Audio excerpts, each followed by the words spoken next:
Ready? Yeah.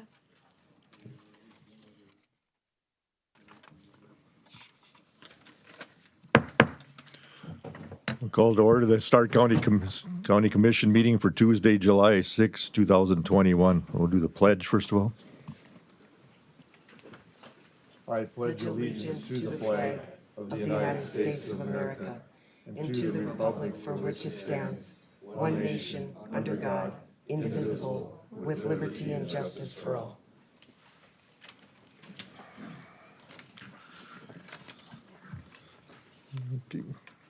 First of all, ratify the agenda. Is there any additions or deletions on that? I guess I have one is the park board. There will not be a meeting for the park board today.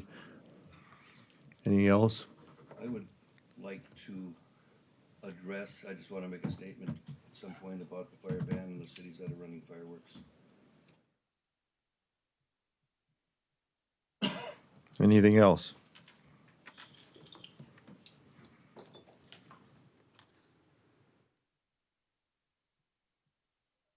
Okay, no other changes. Look for a motion to approve the agenda. So moved. A motion, Commissioner Mess, do I have a second? I'll second. Second by Commissioner Marsh. All in favor? Aye. Those opposed? Motion carries. Next, we have minutes for the Tuesday, June 1st, 2021 meeting on that. Is there any corrections or changes to that?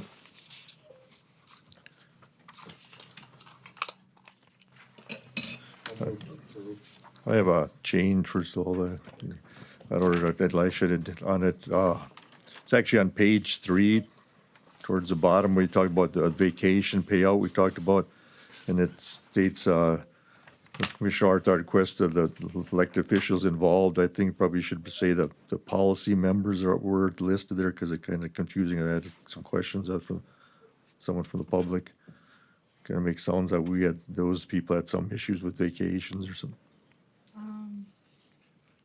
So Right it's- there? yeah. Let's see. Right down here where it lists. Right here where it lists us. They're actually the policy members that we are, the people that are listed there. Oh, okay. Okay. Okay, any other changes or? So Commissioner Franchek, you want that stricken out? No, I just had to add that though, that's the policy committee, those people are in the policy committee. Okay.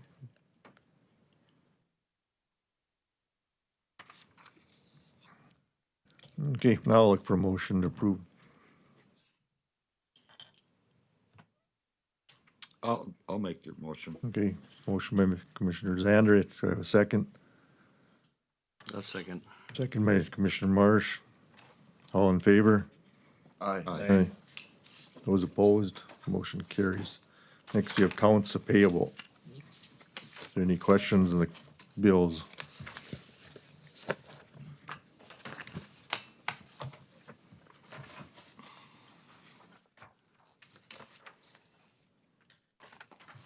If there's no questions, I look for a motion to approve the accounts payable. Mr. Chairman, I'll move to approve accounts payable as presented. Okay, I have a motion by Commissioner Master. Do I have a second? Second. Commissioner Arthod, seconds. Roll call vote. Commissioner Messer, Aye. Commissioner Arthod, Aye. Commissioner Marsh, Aye.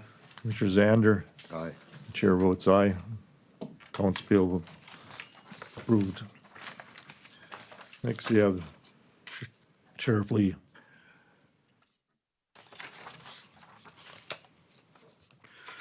Chairman, Commissioners, good morning. The highlights for the month of June here for the Stark County Sheriff's Department.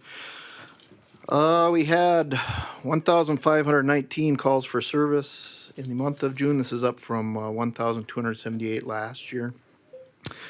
This is a considerable bump. And the report that you got, just a side note, the report that you guys got is May 26th through June 30th. The numbers I'm giving you are just for the month of June, so you're going to see some differences there. There's 276 traffic stops. This is up from 207 last year. 81 stops in the city of Dickinson, 195 stops in the county and neighboring small towns. There's 256 public relations stops. That's up from 194 last year. 16 bar checks, that's up from 4 last year. 5 theft-related calls for service, this is steady with 5 from last year. 16 canine usages. We responded to 22 accidents, 0 of those pedestrian, 0 fatalities, 2 hit and run, 5 injury, and 15 property. 82 total arrests. I don't know if you guys have any questions or about the escape that occurred at the Southwest Multi-County Correctional Center. If you do, I can transfer those at this time. But we had 6 agencies respond to that, and I will have to say that since I've been the sheriff in 2.5 years here, that's the best I've seen these agencies work together. It was a great effort, and the 2 convicts were contained and brought into custody within 4 hours. Both our K-9 Jerry Lee and our soon-to-be K-9 from Belfield, K-9 Thor, were both on scene and basically responsible for apprehending those 2 individuals. We also had a large theft ring exposed in June, thanks to an alert sergeant from the Dickinson Police Department and K-9 Jerry Lee from our department. With the help of the K-9, we were able to basically get a search of the car and expose some of those materials.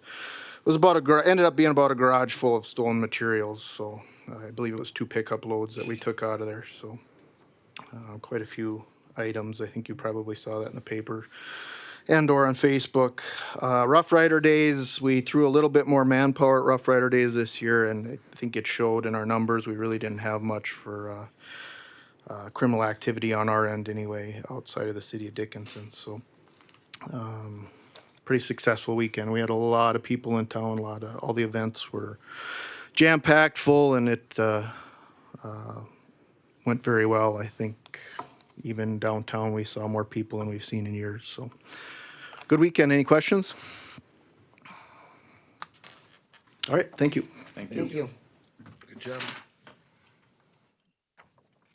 Okay, next, the Road Superintendent Elizer.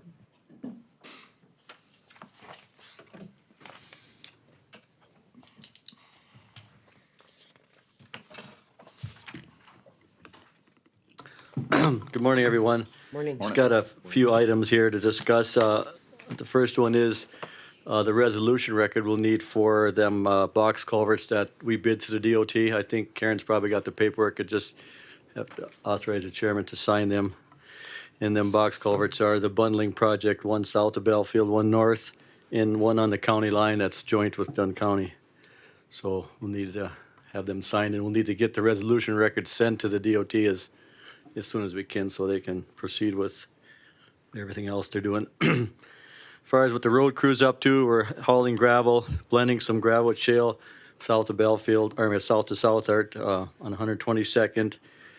We got a few guys cleaning up here. About 3 weeks ago, we had quite a bit of rain down by Lefford, did a lot of washing and silting in trees and stuff. We're cleaning that up. We've been looking at we got some old bridges that are out scattered in the county. They're just coming apart, so we're actually going to convert them into some low water crossings because they're still being used, and some are getting pretty bad shape. One other thing, just for your information, in January of 2022, the North Dakota Association of County Engineers Convention is going to be in Dickinson.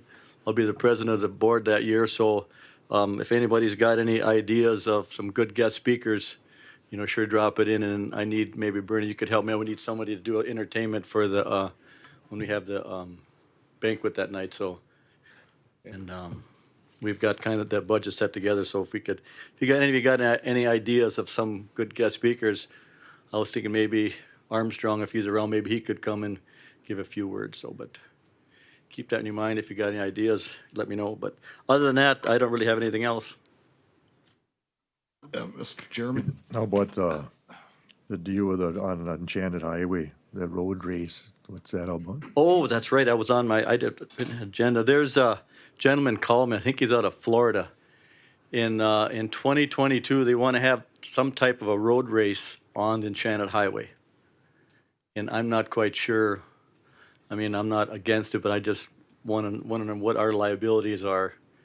Because, they're starting at different stages and different runners run further and, Oh, it's a foot race. yes, foot race. Oh, that's not what I was thinking.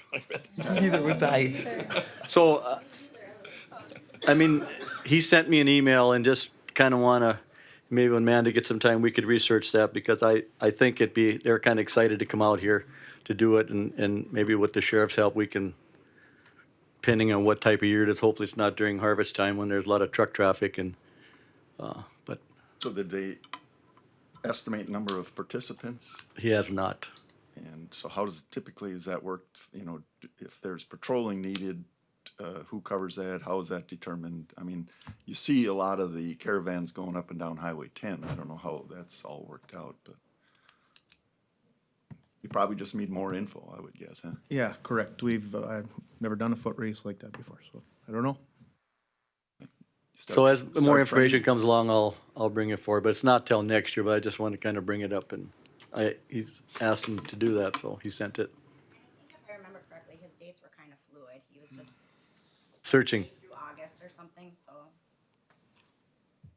If anything's set in stone. Mr. Chairman, Yes. I'd like to make a motion to authorize the chairman to sign the resolution BRO 0045068 Okay. and have the chairman authorization to sign. Okay. That's the project that was bid by Martin Construction was a low bid on that, correct?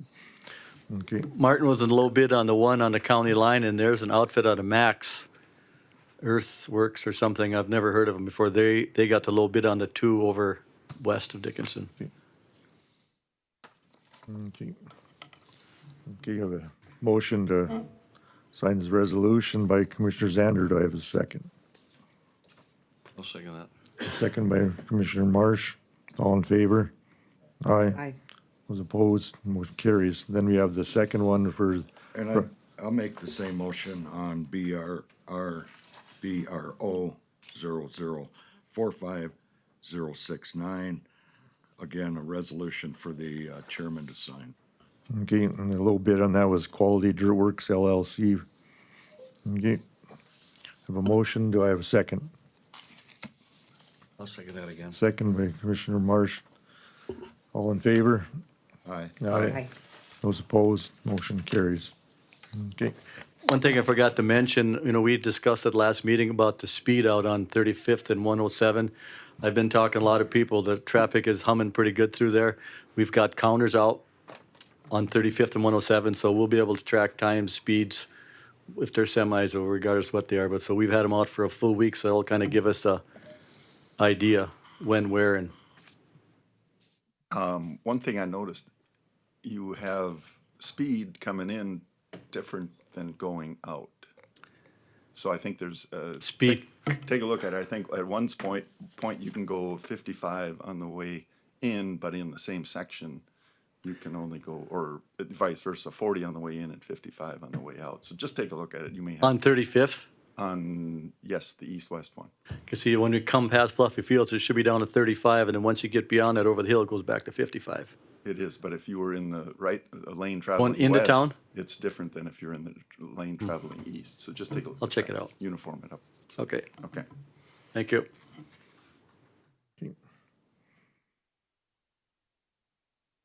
okay. Highland Engineering, you want to go ahead? Good morning, Morning. Mike Ness, Highlands Engineering. Couple project we're working on design. Project 8 miles north of the bridge replacement, 8 miles north of Richardson and 4 miles east of North Dakota 8 is on hold for funding. It's pretty much a shelf-ready project. When we get some funding, it's available to bid right away. Cultural Resource Survey is completed last month, and we're waiting on the final 404 permit from the Corps of Engineers. The Lehigh Drive Bridge replacement over the Hart River, 4 miles southeast of Dickinson. We're on hold for funding with that as well. We got some input from our structural engineer, and kind of to summarize what I have listed there. It's an 11-ton load rating right now, and there's not really any options to increase that capacity of that bridge.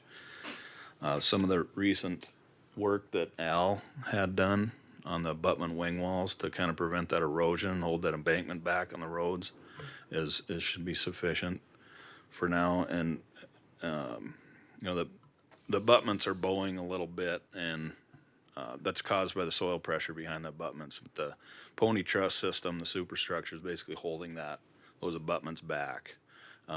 So my original idea to put in some bearing plates in there probably would make the situation worse, because it would allow that movement of the abutment wing walls. So their recommendation was pretty much to do nothing at this point.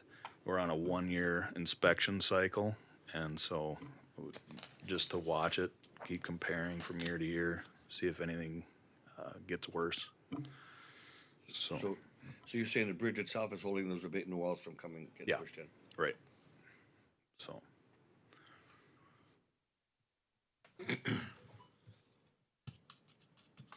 So a recommendation, we got probably good 5-10 years of life left of that bridge, and just got to keep an eye on it and make sure there's no worsening conditions. So, does anybody have any other questions on that? Is there any issue with the capacity? Not at this point. Okay. I mean, it's load rated, it's signed.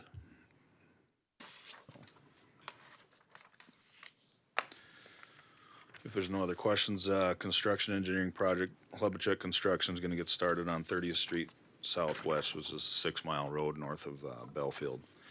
They're gonna start this week, get some utilities moved, and we're doing some staking out there, and they'll get started on that. That should only be a couple-week project. So, that's all I have. Okay. Any other questions? Not, thank you. Thank you. Thanks, Mike. Okay. Northern Plains. You're from, oh, there you are.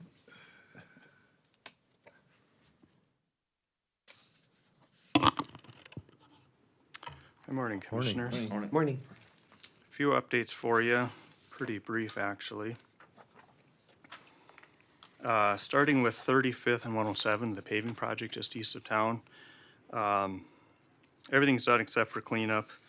I know last week the signs were still up, but those got taken down the last week, so your update's not completely updated, but as of last week, they had signs and some general cleanup, but I think we're probably close to a final inspection on it.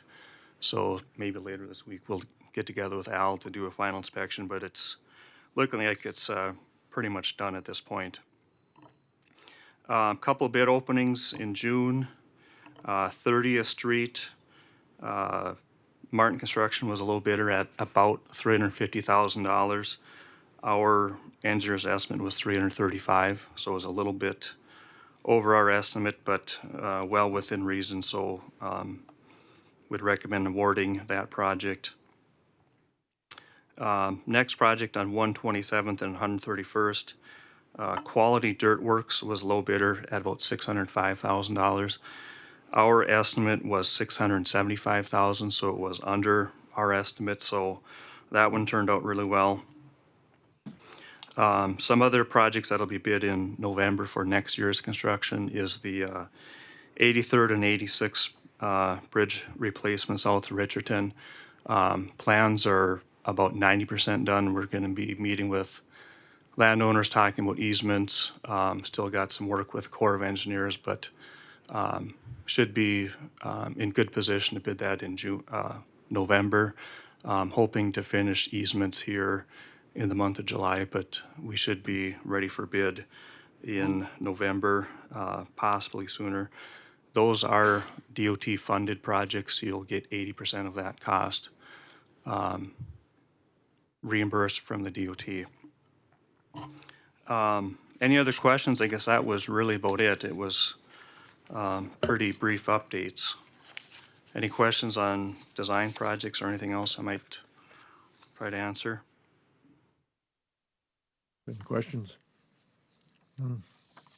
Not. Thank you. Okay, thank you. Chairman. Okay, next, KLJ.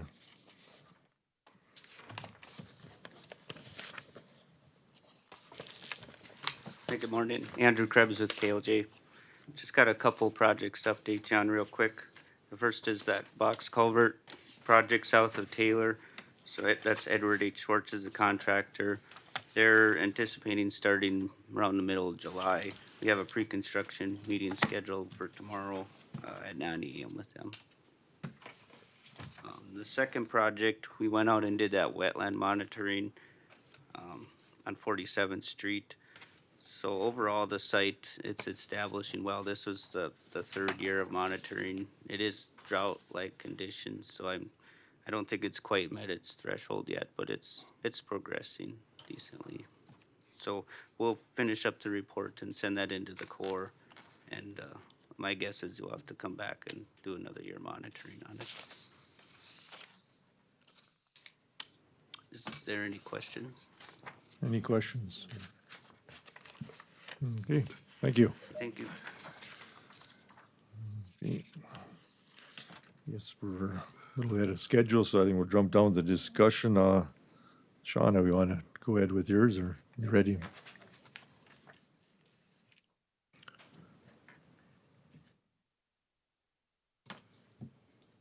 Good morning.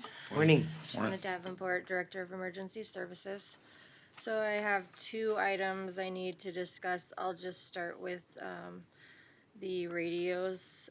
With the Siren radio project that we're doing, I need to purchase 7 radios for emergency services and also for dispatch. 6 of those would be portables, 2 for my department and 4 for dispatch.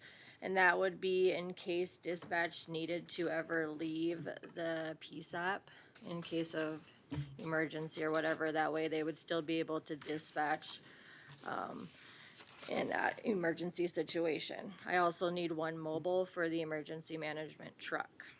You should have the quote that was given in front of you. The total that I was quoted is $40,839.55. Because of the type of work that we do, we need dual band radios so that we can work with all agencies. That would allow us to have both the 800 system and the VHF system. Right now I have applied for 2 different grants, one for $20,000, one for $5,000. I don't know if I will get either of them, so it just kind of depends on how those work out.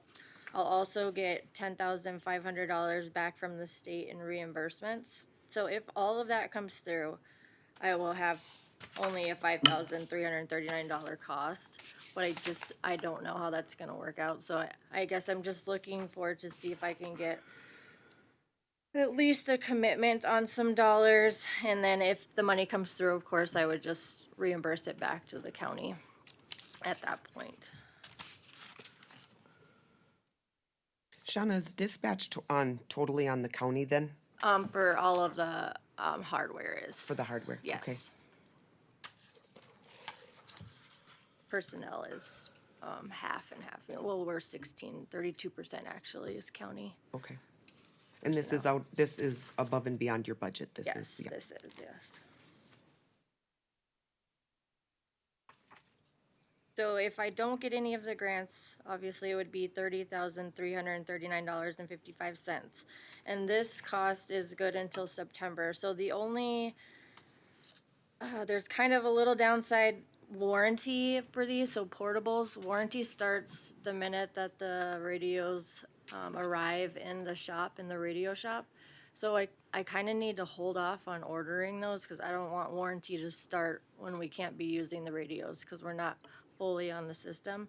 Mobile warranty doesn't start until we install it, so that's a little better. So I don't want to start ordering them until I have to. So there might be a cost change a little bit. So I don't know, but that's where I'm at right now. So when do you anticipate getting fully on the system? For sure it should be next summer in 2022. Got it. But you have to order them before September. With this cost anyway. Do you know what the cost would be if we held off? I don't, can fluctuate. I don't think it would fluctuate too much, Right. but they just can't guarantee me anything. Mr. Chairman, Yes. is this something that, expense-wise, that would be appropriate to look at our IT budget for that? I'm I'm just asking the question, I don't know. That's totally different, two I different. don't think so personally, but I mean, that's obviously up to you guys. I just, It just Just feels I'm on asking the the question. IT committee, but that's just the only reason I'm saying that. Because this is more the siren project with, Yeah. yes.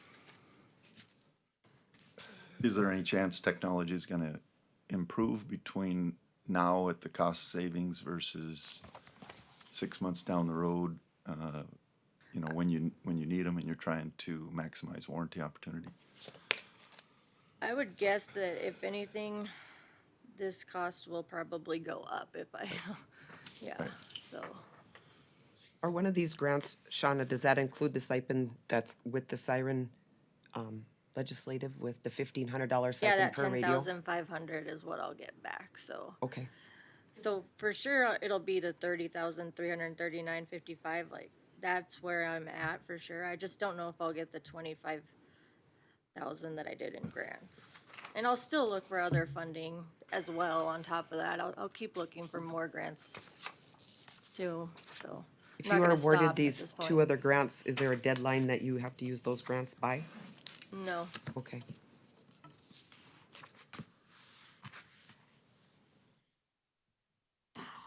You know, the timing on the answer to the grant, response to the grant?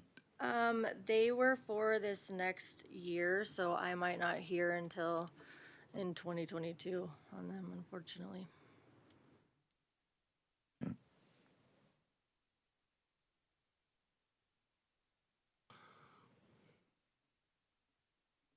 So could you hold out on purchasing these radios closer to next year, so the warranty and everything, or do you need to order them by September? Well, I can hold out. It's just a matter of cost, so it might go. Like I said, it just might go up. So I can definitely come back. I just might be asking for more, anyway. So Okay. I can definitely hold out if we want to. What's your recommendation? Well,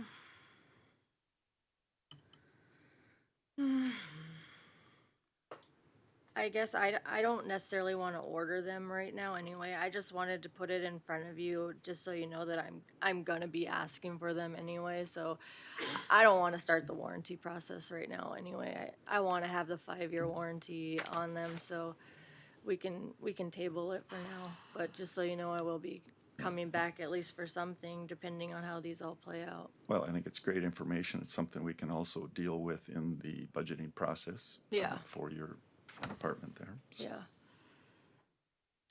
I'll make a motion, we table it until we get to the budgeting process, and then we can get it into the budget. Okay, sounds good. I'll second that. Motion and a second. Any discussion? All in favor? Aye. Those opposed? Motion carries. Okay, So my second item is one of the outdoor warning sirens. It's the one that it was on top of the downtown fire department. On June 5th, we had that large windstorm and it got blown over and damaged. And because of that, it needs to be completely replaced. They cannot repair it. They won't do a repair on that type of emergency item because they can't guarantee that it would function at 100% functionality. So the repair cost, you should have the sheet, is $24,540. We did submit it to insurance with the North Dakota Insurance Reserve Fund. The total repair they were able to pay is $9,970 with a deductible of $2,000. So the amount paid is $7,970, leaving a total of $16,570 that we need to pay to replace the siren. I did speak to the city of Dickinson to see if they'd be willing to help at all on the costs. They did pay insurance and a little bit more to repair their own roof on the fire hall. And they are gonna cover, if you see on the bottom of that quote, that we're responsible for bringing power to the siren. This next siren, we're not gonna put back on the roof. We're actually going to put it on the ground and install it.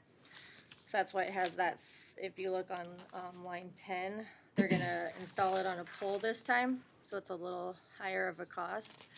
And they're gonna pay to install power to that. So they're not going to do any other cost, they're not willing to anyway, but they are gonna pay for the roof and the power. So we're looking at 16,570. And that siren does significantly cover the downtown area, a large portion. And as you know, we do have a lot of events that go on downtown, so it is important that we have that siren down there. Mr. Chairman, I would move that we appropriate $16,570 to pay for the reinstall of a new siren. I don't know which account we can take that out of. Neil, I would take it out of the COVID funding account because we do have excess funds in there that we can still use for this. And the 2020 COVID account. Yes. Okay, so that's my motion. I'll second that with discussion. A motion and a second. Any other discussion then? On this with insurance, do we need to look into some different insurance, the fact that they wouldn't really cover any type of replacement costs? We talked about that. I don't know how you feel. I think it's because of the life, the lifespan. It was already, 20 years old? Yeah, it was 2006. Okay. So they kind of go off of that. They do have like a lifespan, and that's how we pay for it. That way is how old it is. Depreciated it by Yeah. half Okay. a lifespan, Okay. basically. Okay. Okay, any other discussion? Not roll call vote. Commissioner Messer, Aye. Commissioner Arthod, Aye. Commissioner Marsh, Aye. Commissioner Zander. Aye. Chair votes aye, motion carries. Okay, Thank you. I would like Thanks, to Donna. commend you for taking the effort to apply for those grants, because that's not really, that's not in your job description, but, going up and above Thank you. what's needed, so I do definitely appreciate that. No problem. Thank you. Thank you. Okay, still ahead of schedule, I think we'll go down, it's a discussion then, Joetta, you wanna do her policy change?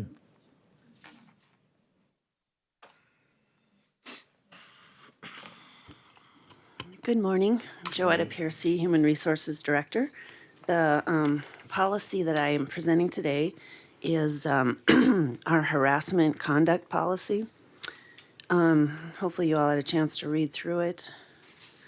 Basically, it states that we provide a positive work environment free of discrimination and any form of harassment, and we're all responsible for following this guidance.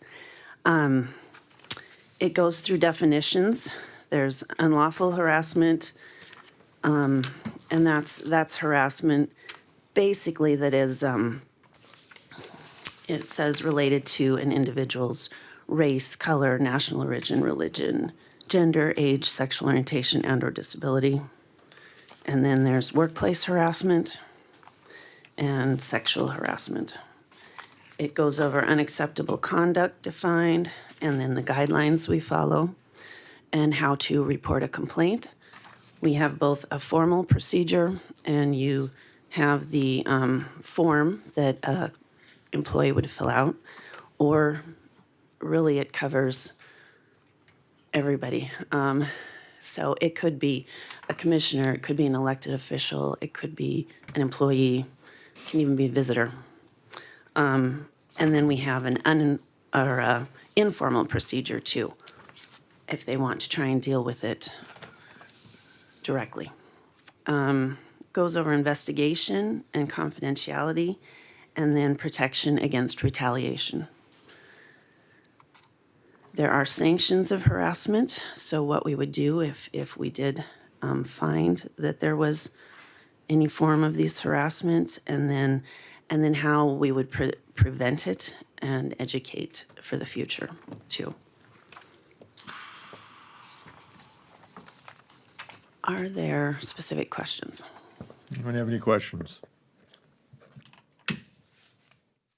So just one quick question. Under the sanctions, basically, who has the authority to make or how would the process go so that you know you're on one end of spectrum or all the way up on the termination end? Yeah. Is that a recommendation from, The investigation would be completed and as it states in here, the HR director is responsible for completing the investigation, but if somehow they were involved in the complaint, then the personnel commissioner would be involved in the investigation and handle it. And really, in an investigation, you should have both male and female, so someone might feel uncomfortable talking to one or the other. And then that investigation will be put, the findings will be put in writing, and then that can be presented to the commission as a whole. It can be presented to, one of the commissioners, it can be presented to Amanda. It's kind of a case-by-case basis because you don't know who's all involved in, who could be involved in this complaint too. And then typically the investigator, they can have a recommendation, but they shouldn't be the one making, the determination. It would be the commission. okay, that was my question, if there a recommendation comes forward, or is it just kind of drafted out of the blue once? Yeah. I think the investigator could recommend, make a recommendation, and then the decision would come from the commission. Thank you. And basically in the handbook, we're trying to pare that down a little bit. So you'll see that I left, our statement of philosophy and the responsibilities and the complaint procedure, but it's just 3 short paragraphs, and then they refer to the policy on how everything else is done. So, and this was reviewed with Amanda. I also reviewed the EEOC harassment guidelines too, and it's a lot of information. Any other questions? If not, I'll look for a motion to approve the harassment conduct policy. I'll move to approve the harassment policy as written or proposed. I'll second that. Motion is second. Okay. Roll call vote then. No other discussion then. Commissioner Messer. Aye. Commissioner Arthod. Aye. Commissioner Marsh. Aye. Commissioner Zander. Aye. Chair votes aye. Thank you. Thank you. Thank you. Natalie, you want to do your industrial assessment service center?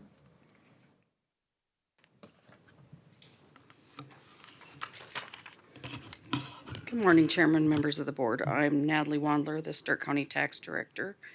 The industrial assessment service contract is basically just getting approval for Dean to sign the new contract for this year.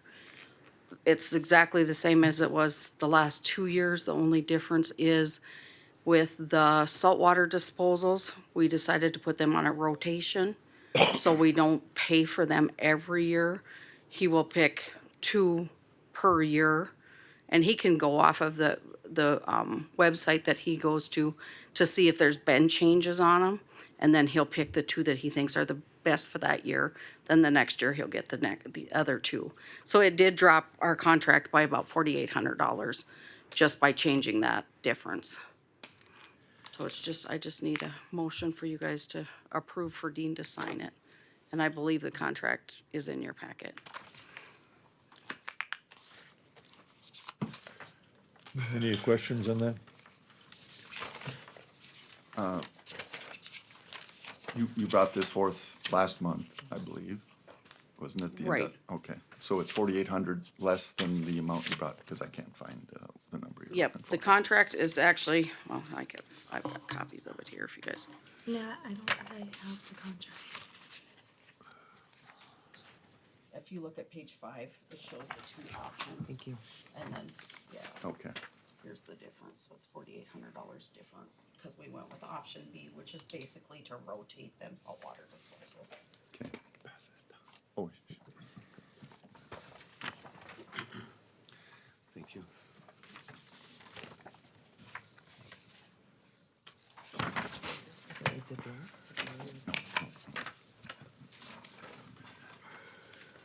Is there any other questions on this for discussion? Not to look for a motion for me to sign the contract then. Also move. I'll second. A motion, a second. Roll call vote, Commissioner Zander, Aye. Commissioner Messer, Aye. Commissioner Arthud, Aye. Commissioner Marsh. Aye. Chair votes aye, motion carries. Thank you. Thank you.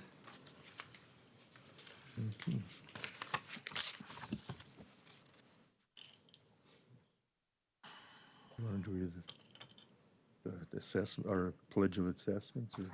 Yeah, we can do the pledge of assets. Let me just bring up the amount.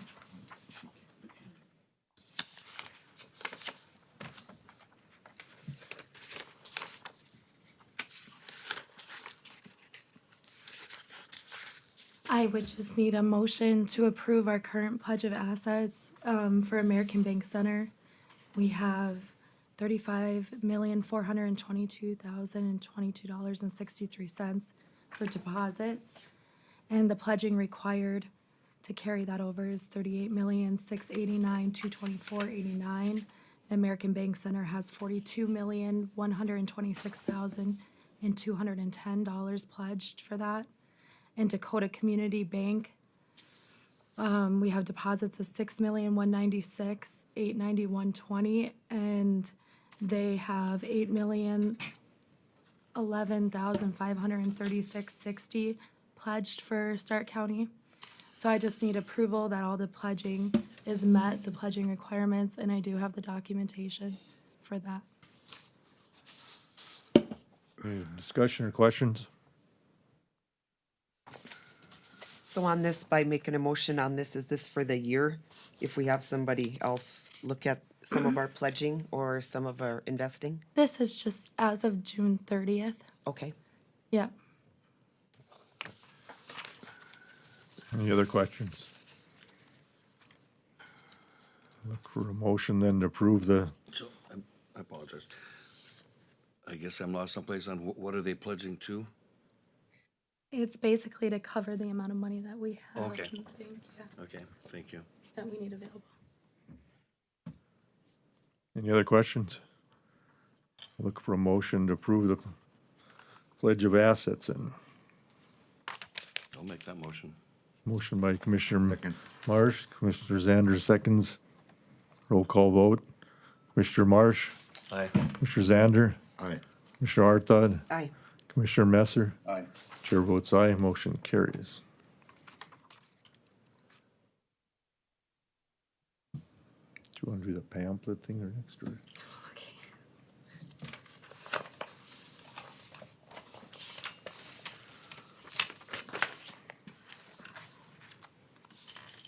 Commissioner Messer brought me a good example of a pamphlet that we have available that we could do. That the one he brought me was for Cass County. It just kind of shows a breakdown of basically the budget and everything for the entire county. It would go into the individual taxpayers' property taxes. This includes like what the budget amount is for, you know, the different funds and an overall picture graph. And what I'm looking for with that is I don't need to do a 4-page one, but I did want to do a 3-page one. And we did get an estimate for that amount. And in color and for the pamphlet, it came to $1,895 for 15,000 quantities. And that would be a trifold pamphlet that we could send out to all of the taxpayers with the budgeting information on it.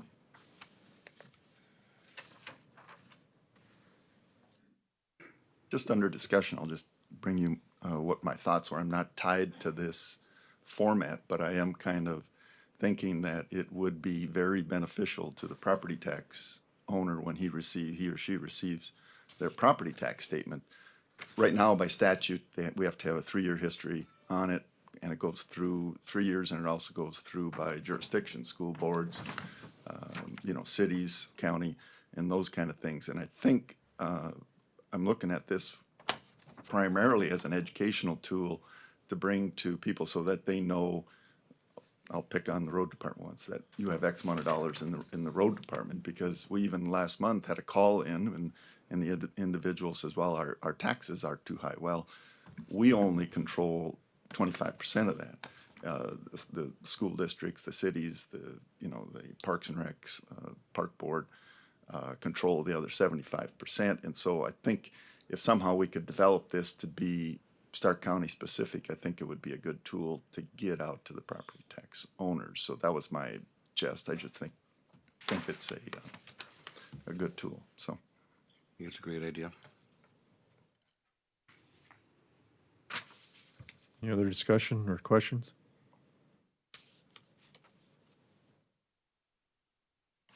So was that you had the bid of the 15,000 just with it like this, or were you gonna look for other bids? It's not gonna be 4, it's gonna be 3. Okay, So it'll be a 3 pamphlet, okay, and 15,000 of them would be $18.95, and that's in full text gloss color. 1895, okay. Yep, Okay, sorry, not $15,000, 15,000 quantity. Okay, Where'd you get the estimate from? Actually, I had Natalie look it up online, and she brought it to me. Do you remember where you? It is Quality Quick Print. Pam looked it up for. So we would still be using local. That's what I was wondering about. Yep. Yeah. Any other discussion or questions? Look for a motion to approve that one. also move. I'll second that. Okay, Commissioner Masser, second by Commissioner Arthod. Yep. Roll call vote. Commissioner Masser, Aye. Commissioner Arthod, Aye. Commissioner Marsh, Aye. Commissioner Zander. Aye. Chair votes aye, motion carries. You want to do the consolidated?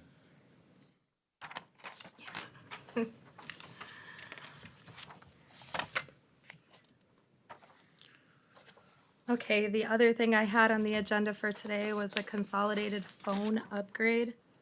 We have to do upgrades on both the courthouse, all of our phone systems in the courthouse, and over in the LEC building. And I did a breakdown sheet for everybody based on what the costs would be. And basically, we would be saving, so if we do a 1-year contract, as opposed to a 5-year contract, we would save $2,855 over a 5-year period if we went with the 5-year contract. That's for the courthouse. With the LEC building, we'd be saving $7,650 over a 5-year period.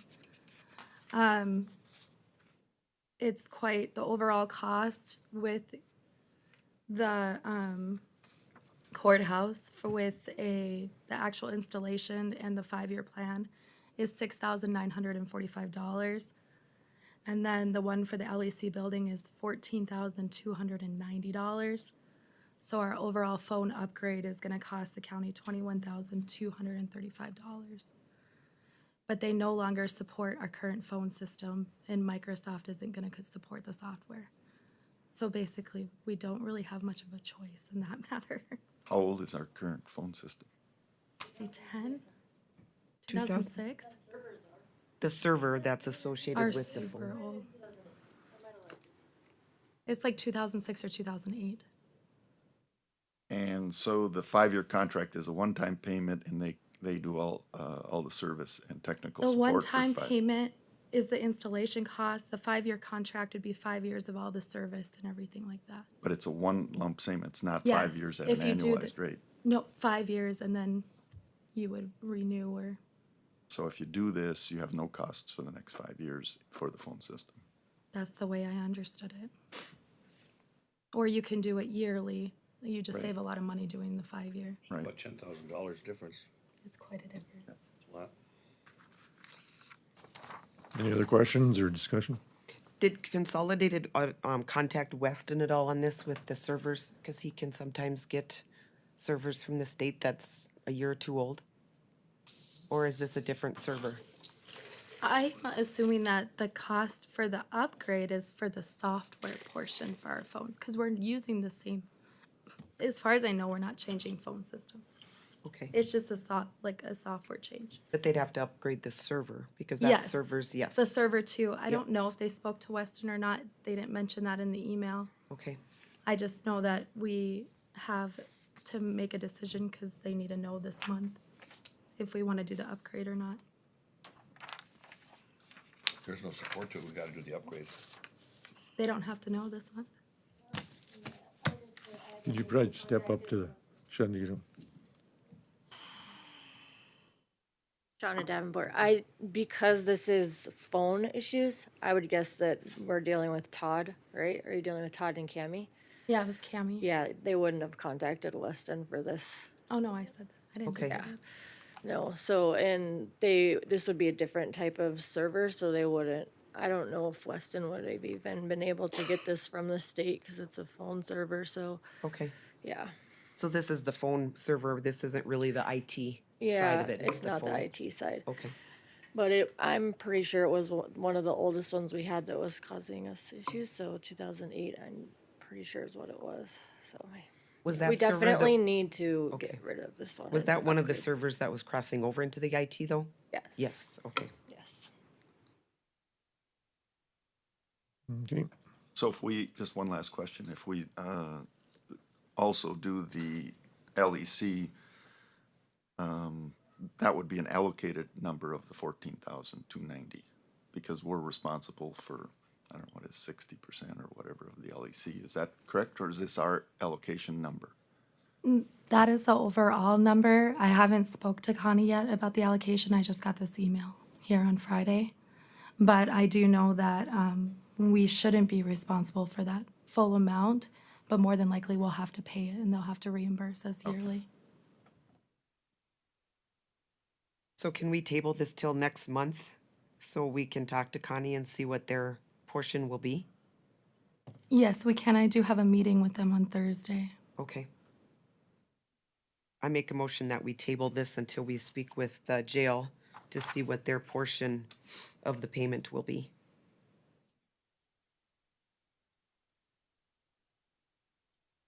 Motion to table, do I have a second? I'll second that. Second by Commissioner Marsh. I don't know if there, I think a motion to table is non-discussable, but someone help me out here. I was just gonna make a recommendation, let's take care of the courthouse first, and then we can table the LEC for another meeting, if that would be appropriate. I'll withdraw my motion. I don't know if that's reasonable. I would Withdraw your move that we second. approve the 6945. Okay. Look for a motion to approve then the courthouse update to the phone system. I'll second that.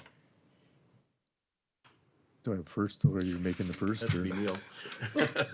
What's that now? are you making the motion then on the courthouse update, or is that? Yes. what you- Okay, That's what I tried to say. I Okay. may not have been distinctly clear, but yes. okay. Okay, I have a motion, do I have a second? Any other Neil, discussion? can you say that Sure. we'll do it currently out of the IT reserve fund, unless if I can cover it under our new COVID funding for this coming year? So moved. Okay, yeah. Roll call vote, Commissioner Messer, Aye. Commissioner Arthod, Aye. Commissioner Marsh, Aye. Commissioner Zander, No, chair votes aye, motion carried.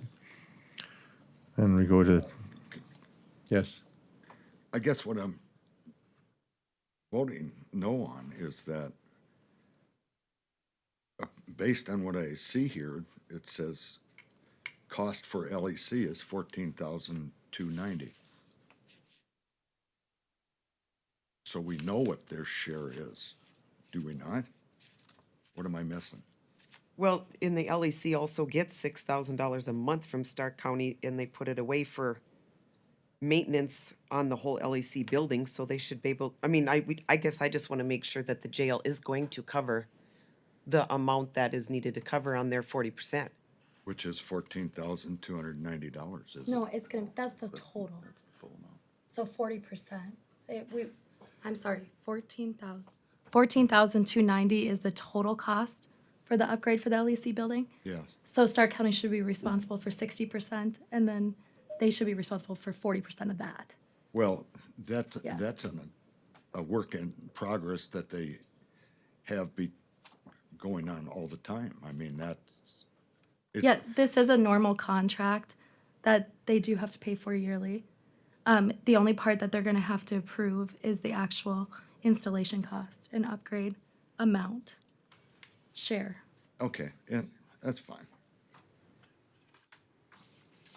Okay. Any other discussion? Then we want to motion then to table the law enforcement upgrade. I'll make that motion to table the law enforcement upgrade. I'll second that. Any other discussion? Roll call vote then. Commissioner Arthod, Aye. Commissioner Marsh, Aye. Commissioner Zander, Aye. Commissioner Messer. Aye. Chair votes aye. Motion carries. Okay. Next, we have Stark County Historical Society. Are they ready to go? Thank you. I'm Tyler Shook, president of the Stark County Historical Society, and this is, Bob Furman, I'm with the Dickinson Museum Center. you guys have our proposal in front of you, or our request for funding. Basically what we're doing, the county, Stark County Historical Society was founded in '78, and as the official historical society for the county. I can see you guys like some of our work because a lot of these photographs come from our collection, it looks like. That's a major thing that we're doing right now. We have the Osborne, the Prestus, and what was the other one? Some of the Horseman stuff, collections, and we're working on digitizing all that and making it a public, available resource, which is a major part of what the funding looks at. We have been for the last, I think, 8 years, cataloging photographs. So we have someone who works half-time that continues to photograph, but there's hundreds of thousands of the negatives that they're working on. Cataloging's for the Pioneer Machinery. And then the cataloging, also all the physical collection of Stark County, we need to go through and catalog it and bring it into the 21st century as far as putting it in the computer and past perfect. So that's kind of what we're requesting funding for. You guys had been giving, or the county had been giving $25,000 a year. We kind of stopped asking, you stopped supplying that, obviously, in 2017. So, and what we're looking to do this year is ask for $38,000 to paint the building, the Pioneer Machinery Hall, which houses a majority of our big collection, the physical collection and the agricultural side, along with hire a cataloger, which is $20,950, and then buy a laptop to put that stuff on there, $24,000 with the software. 2,400, you mean? What was that? 2,400 or 24,000? 2,400. If you want to give us 24,000, that'll work too. I'm gonna say no, but. Nice try, Tyler. Chairman, I'd like to ask, have you, with being part of the Historical Society, have you looked into any grants for this? So we do get some grants. Bob could fill you in on that more. The Historical Society, along with our support, staff support from the Museum Center, we have from time to time received money from the State Historical Society for specific projects, including the considerable amount of money in 17 for the upgrade of Pioneer Machinery, the interior. That was 25,000 or something like that they gave us. We also, we work really close with the city of Dickinson, which supplies most of the staff at the museum. So they're really the lion's share of the budget. We're kind of the smaller side of it, but it would be great if the county could help in that aspect. The museum center staff receives no remuneration via Stark County Historical Society. We are all under the city's budget, but it's part of our mission to assist groups and individuals who are interested in preserving history. That's why we would be the backstop on the cataloging project. We would be assisting with training of a cataloger, setting up of the database, the Past Perfect database, which is referred to as something that we've used for several years. And the first best step in preserving a collection, besides gathering it all together, is to document it. Hopefully, if this project can go ahead, we would also recommend, it'd probably take 3 years total. Of course, this request is just for 2022. But into the future, as we work on the cataloging of the entire collection, we're also going to identify pieces in the collection that are going to require some conservation treatments and what have you. We'll also photo document the entire collection. Those are all pretty standard professional practices in the museum world. So do you have any pending grants you're waiting on this year that you filled out? Not for this project. Not for this, okay. Do you have any other questions?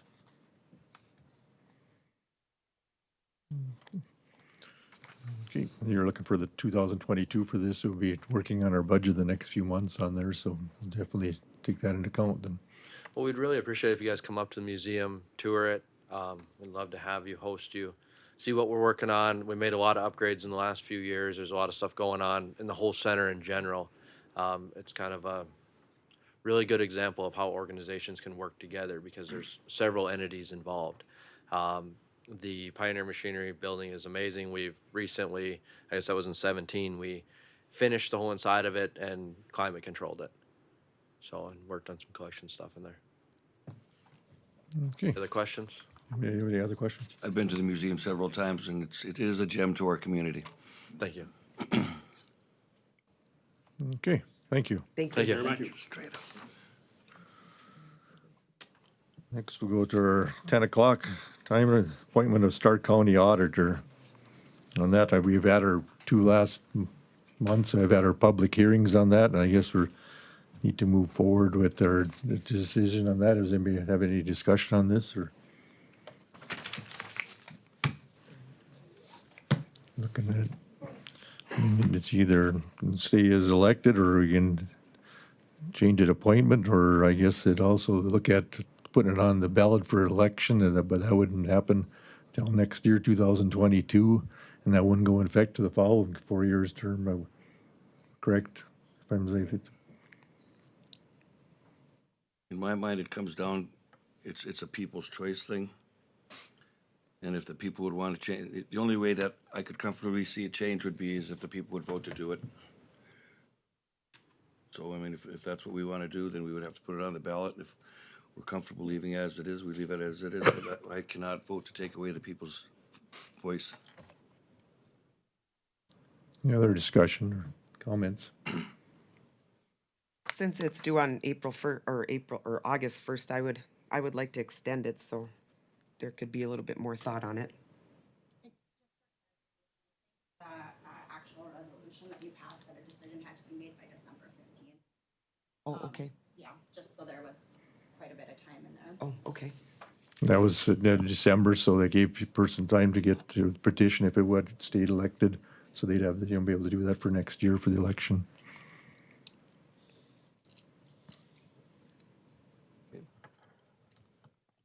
So we're not, we are or we are not in a position where we have to make a decision today? You're not. I guess I would support, putting an extension. I don't think it has to be till December 15th. I'm still having ongoing discussions with individuals. So I appreciate that. And so since there is no urgency on this, I'd certainly be willing to, push it back a month or two, kind of thing. I agree. Do we really need to table it, or our order says December 15th to do it by, so we need to put table it for this, or can we just leave it at further discussion? Well, it's on the agenda, so I think, you know, tabling it. Way to go. I have to look at the resolution, but I believe there was, I know December 15th was pretty much the drop dead date where you had to make a decision. If no decision was made, then it's just gonna stay, as an elected official. Okay.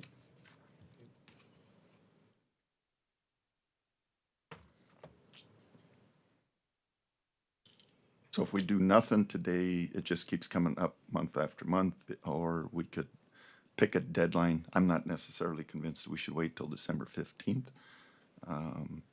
But like I said, I'd be willing to, you know, allow for more discussion between now and 60 days from now, or 90 days from now, whatever.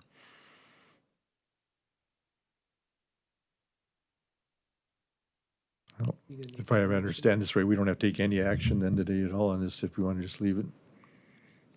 Is that correct? I think that's fine. It's just that since it's on the agenda, I think you might wanna just table it. Table. Make a motion to table it because you're having ongoing discussions with members of the community. Okay, I'll look for a motion to table. I would move we table it till the October meeting and make a final decision at that date. I'll second that. Okay. A motion and a second. Any other further discussion? If not, a roll call vote. Commissioner Messer, Aye. Commissioner Arthod, Aye. Commissioner Marsh, No. Commissioner Zander. Aye. Chair votes aye, motion carries. Okay.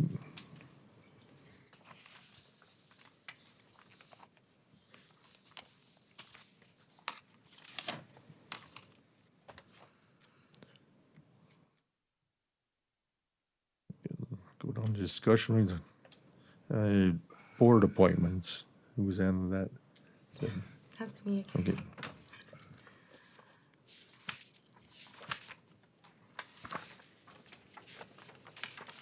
There's Sherry. Switch the screen. We just need you to approve. We had a vector control board expiration for Leo Amen. He is going to be staying on the board. As a board, you just have to approve the appointment. And then Carla, whether or not you are going to continue on the county weed board as the commissioner currently. So those are the two appointments we have that needs to be approved.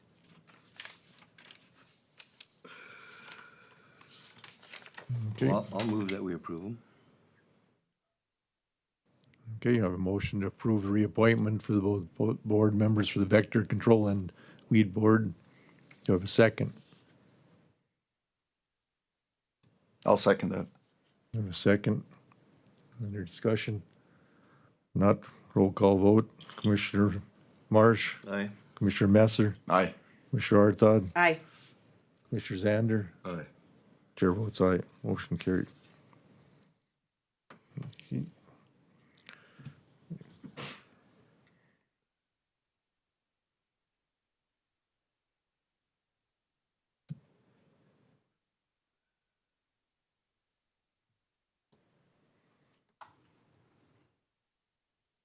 Next, longevity payments. Guess that was brought up last month on that, and like I stated at that meeting there, I was not aware the commissioner don't get that, and I paid back the amount that I voted on for that, so I guess I don't know what other discussion you want to have there, but I've paid back the longevity, all of it, except for the first year in the sheriff's department that I got it. I don't know what other discussion we have on this. I don't know who had that to the agenda, I guess.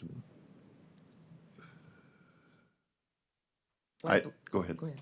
No, go ahead, Neil. I was just gonna say, I didn't put it on the agenda, but I think what we're looking to do is get clarification on who qualifies for longevity. I think, I've asked for, some additional information since last month, to deal with the past payments, trying to get some clarity to that, whether they're,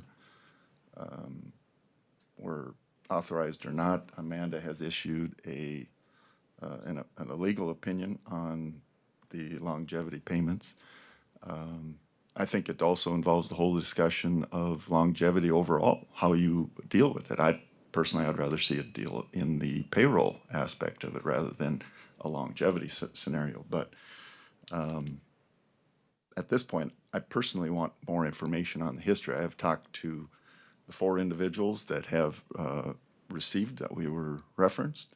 I've talked to at least 4 previous commissioners trying to get some clarity on this, and there's a lot of fog out there, so I'm not in a position where I want to make a decision, and then something else pops up. So how does it affect other elected officials?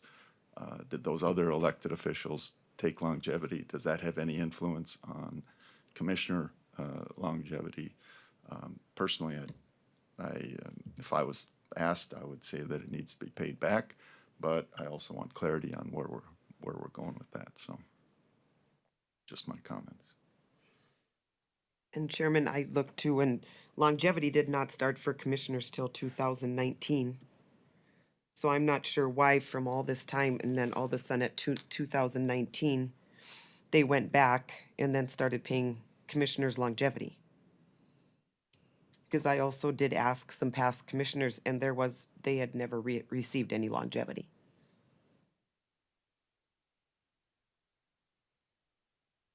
And I know there's some discussion about commissioners being employees or not, and what I read from Miss Ingolstead, that commissioners aren't considered employees.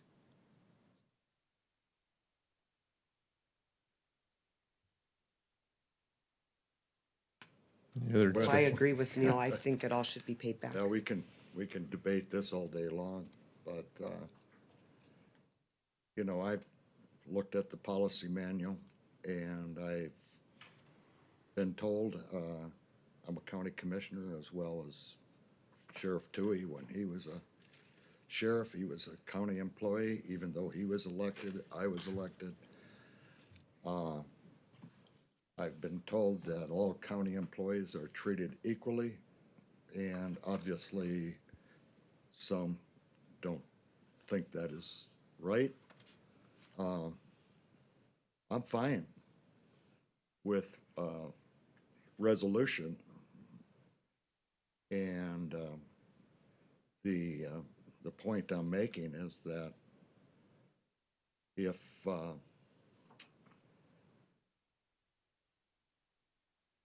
this is going to be an issue, then we end longevity for all elected officials, and that if there's any reimbursements made, those reimbursements will be made from all previous elected officials that were awarded longevity. That seems the simplest way to end it. Or simply say, going forward, elected officials are not entitled to a certain portion of the benefits that all county employees have. You know, I haven't seen any of that language in our handbook, so. Chairman, I just, Commissioner Zander, you've been a commissioner for how many years? Too many, I know. yeah. But I mean, it just doesn't make sense to me to where there wasn't any longevity paid to any of the commissioners or you until 2019. So if that had been in the handbook or had been a benefit for the commissioners, then why hadn't you received it? Because they said you received it after 5 years. Well, all I can tell you, as I've previously said, was brought to my attention by the staff that, we have been making an error and your longevity has not been paid. And I was, excuse the expression, dumbfounded because my comment was, I didn't know Stark County commissioners were entitled. I was told you're an employee, you're treated equally as employees, and that includes benefits. So the county pays some retirement money for me. I'm eligible for their health insurance. They pay my social security withholding. They pay typical payroll deductions. They treat me like an employee. Whether you like it or not, they treat you like an employee. They treat everybody as whether you're elected or not. And so that's my point. I guess I just have a problem with the fact that all money dispersed should be gone through a county commission meeting and on a resolution, and a motion should be made. And none of that happened in 2019. Well, I've got some other things that you're referring to that haven't been made in open records. And if you want to go there now, I'd be happy to do it. But I'm trying to focus on one thing here. Well, I think Amanda's opinion, research says that, we're not traditional employees, we're not employees. In order to get compensated, you get compensated one of two ways. You get compensated as an employee, you get a W-2 at the end of the year, or you get compensated as an independent contractor, you get 1099 at the end of the year. So I hate keep going and looking backwards. I'd sure as heck like to be moving forward, but we need to resolve this issue. And however, it was decided years ago that commissioners are compensated as employees rather than independent contractors. I'm living by those rules. What was very specific in Amanda's memo was compensation has to be approved in advance by the board, and I am still looking for any evidence that happened. Now, if the previous auditor, who's not here to explain to us, initiated that and misinterpreted the rules, I don't know. That's the information I'm looking for. But at this point, I just think the commissioner package is the commissioner compensation, and longevity is over and above it. We can take the whole longevity discussion into the whole employee discussion. Personally, I'd rather see us compensate people through salary than longevity. It's a more appropriate and fair way to do it. So that's where I'm at today. Well, as far as us being employees, it's not like we make our livelihood from this, where other elected officials make their livelihood from it. So they're considered, that's where make us different, is we're not really an employee in that same respect, because we don't make our livelihood from this. There's a specific statute that's Amanda, do you want to turn your mic on?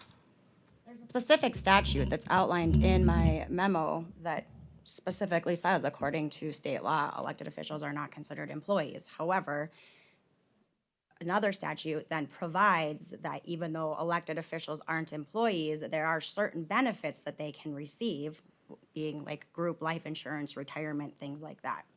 So that's where that language that I put into the memo to all of you comes from. It comes straight from the Sunshine Code. And I guess, yeah, it would have been different if it had been brought before the commission and said, this is what we're doing, and it would have been would have been less gray area.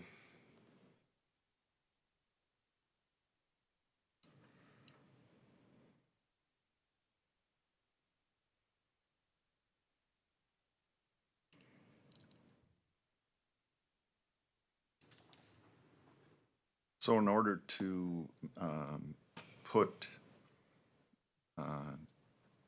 termination of commissioner longevity eligibility, that's done by a simple vote? Well, and that, that stems another discussion, because my understanding is that was already done. Yes.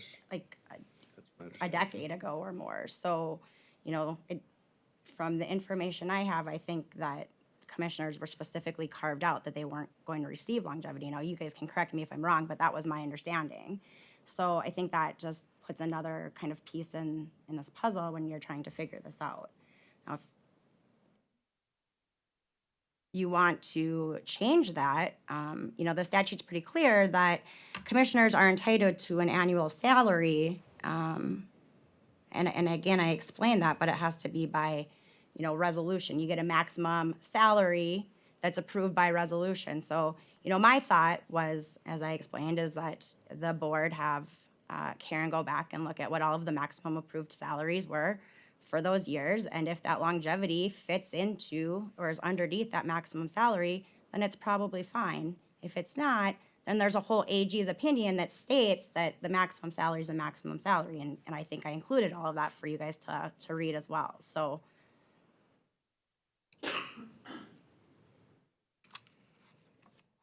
I think Commissioner Franchuk set a very good example after he read what Amanda had said and paid his back.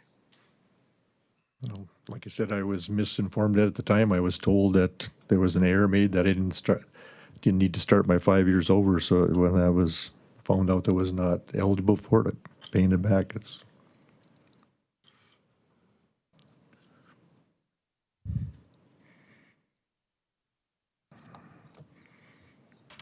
Yes.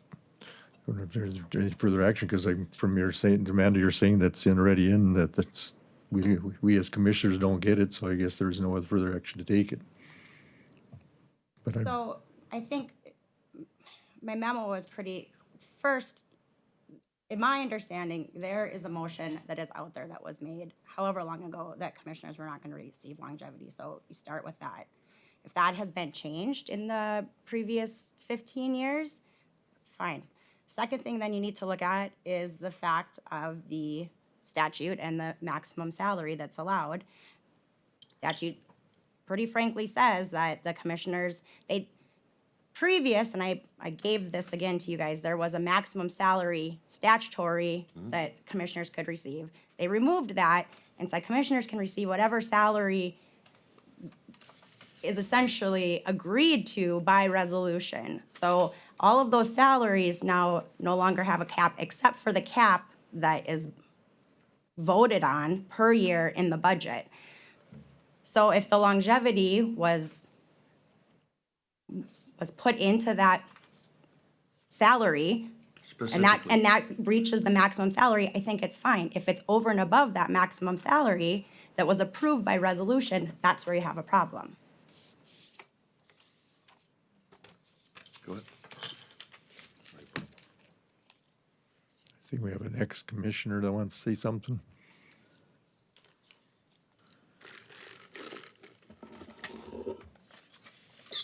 Bob Sand, previous commissioner from, I think, 1996 to about 2006 or 8, somewhere in there. I've been thinking about this since I heard about it. There's I think a couple of things you could look at trying to do. Is there a punishable legal offense? I haven't heard that there is, so maybe just drop that. And just the other thing I suggested in a couple of conversations, I don't remember that motion, so I would like to see it. I hear twice, I've heard, but nobody says they've got it and presented it. I think an easy solution would be to just simply say, unless there's something here that needs to be done legally, is say, somebody made a mistake and they're not here, the previous auditors.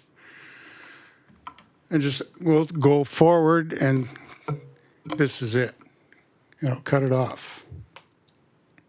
You've got a problem here that, I don't know, there's many ways of dealing with it, but that might be an easy way. It's done. What's done is done. And going forward, this is what we've got. You as commissioners had no involvement in getting the longevity going. It came through another office, and it wasn't supposed to. I really don't know. I think to bring peace to yourselves and to everyone else is just say, draw a line in the sand or draw a line now going forward, this is the way it is. It shouldn't have been, things happen. That's just my thought. Thank you. Thanks. Unless you have questions. Well, if you were sitting in our chairs today, what would you do? Just what I said. You would just, you Say, would overlook, this, we you had would nothing. overlook the mistake. It's not really overlooking it. It's a mistake happened. They happen. We're human. We don't know what the previous auditors and auditors' offices thinking were, other than what we've heard. They were going by, this is how employees are treated. You have other elected officials that are treated as employees. It was maybe an error on their part, an honest error, I would say. And we now know about it. And this is the cleanest way to do it with the most peace. Justice and fairness are not always the same. And we're not the judges, but you do have a lot of authority as commissioners. When we're on the board, we don't realize how much we've got. We do have a lot, or you have a lot of authority. And I think you can do this without any repercussions to yourselves. And just make the slate clean. Unless, like I said, unless the state's attorney has something different that would say that you can't do that. So if the bank accidentally deposits $15,000 into your checking account, do they just wipe the slate clean, or do they make you pay it back? It's an accident. I think we're talking different scenarios. They're Yeah. accidents, you know. Yeah, well, granted, but what are you going to do? Well, this is taxpayer money. I mean, it didn't go through a resolution. There wasn't a motion made. In 2005 is when that was discussed. At the meeting in 2006, they were going to change it and they tabled it. And right now, longevity right now is based on hours worked, 2,080 hours a year. 173.33 per month. Us commissioners, us commissioners do not work those hours based on the longevity that we have. Well, you need to do something. I don't think kicking the can down the road is doing yourselves or anybody any good. Make a decision and move on. So I agree with that. This is taxpayers' money and it just wasn't done quite properly. I think it should be paid back. As I said, Chairman Franchuk set a good example. Any further questions? Okay, thank you. Thanks, Bob. Is that? You have a question, you said? Yes, North Dakota has an association of county commissioners and auditors that meet regularly.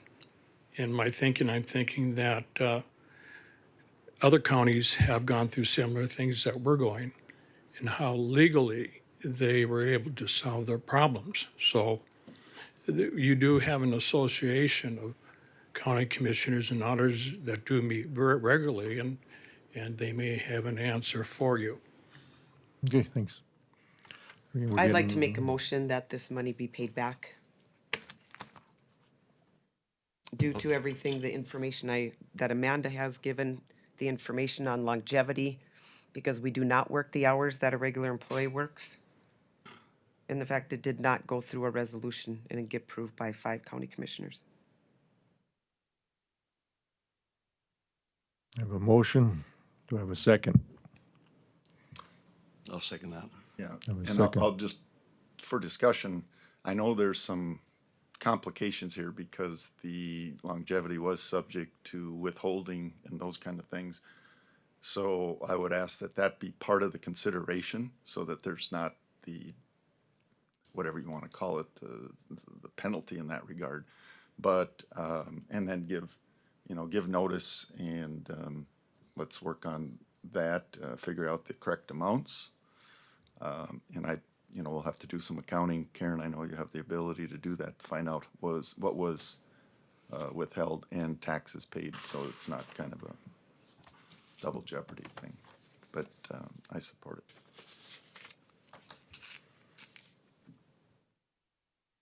Okay, any other discussion? Okay, If you're gonna vote though, because, I guess Commissioner Franchuk and Zander, you're impacted by this, I think that it would be in your best interest to abstain from the voting on this.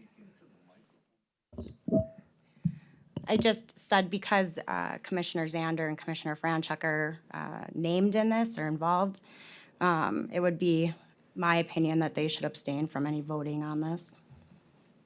Even though our chair paid the money back, would that make it? I still think Okay. that. I already had planned to abstain from it, so that's.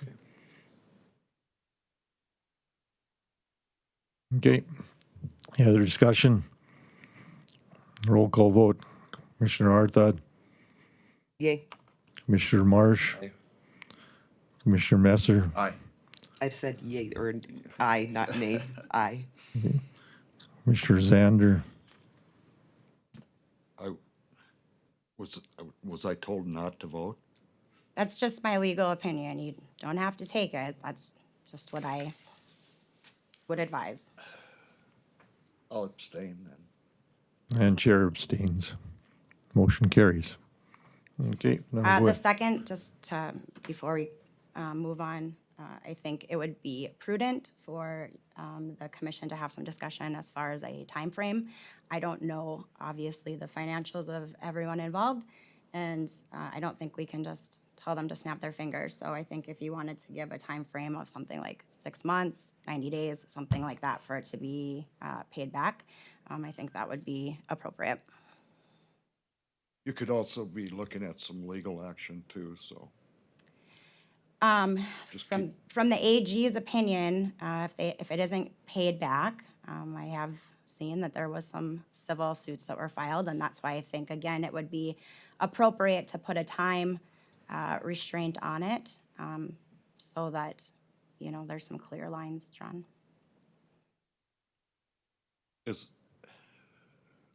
Never mind.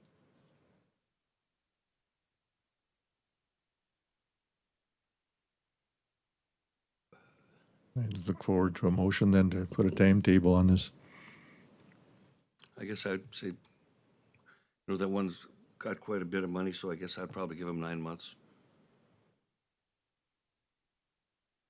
I don't know, maybe 6 months, but I think. Yeah, I would say personally, let's get it done by the end of the year, so we're not dealing with. Yeah, two through years. two Okay. budgets. I'm good with that by the end of the year. You have a second on that? I'll move that it's by the end of the year, And I'll just to second that. formalize that. Okay. Any other December discussion? 31st happens to be a Friday this year, so that probably works out well. Okay. And no other discussion, then roll call vote. Commissioner Marsh, Aye. Commissioner Messer, Aye. Commissioner Arthod, Aye. Commissioner Zander, Abstain. and I abstain. Motion carries. We'll go next timetable agenda then for Andrew Court night.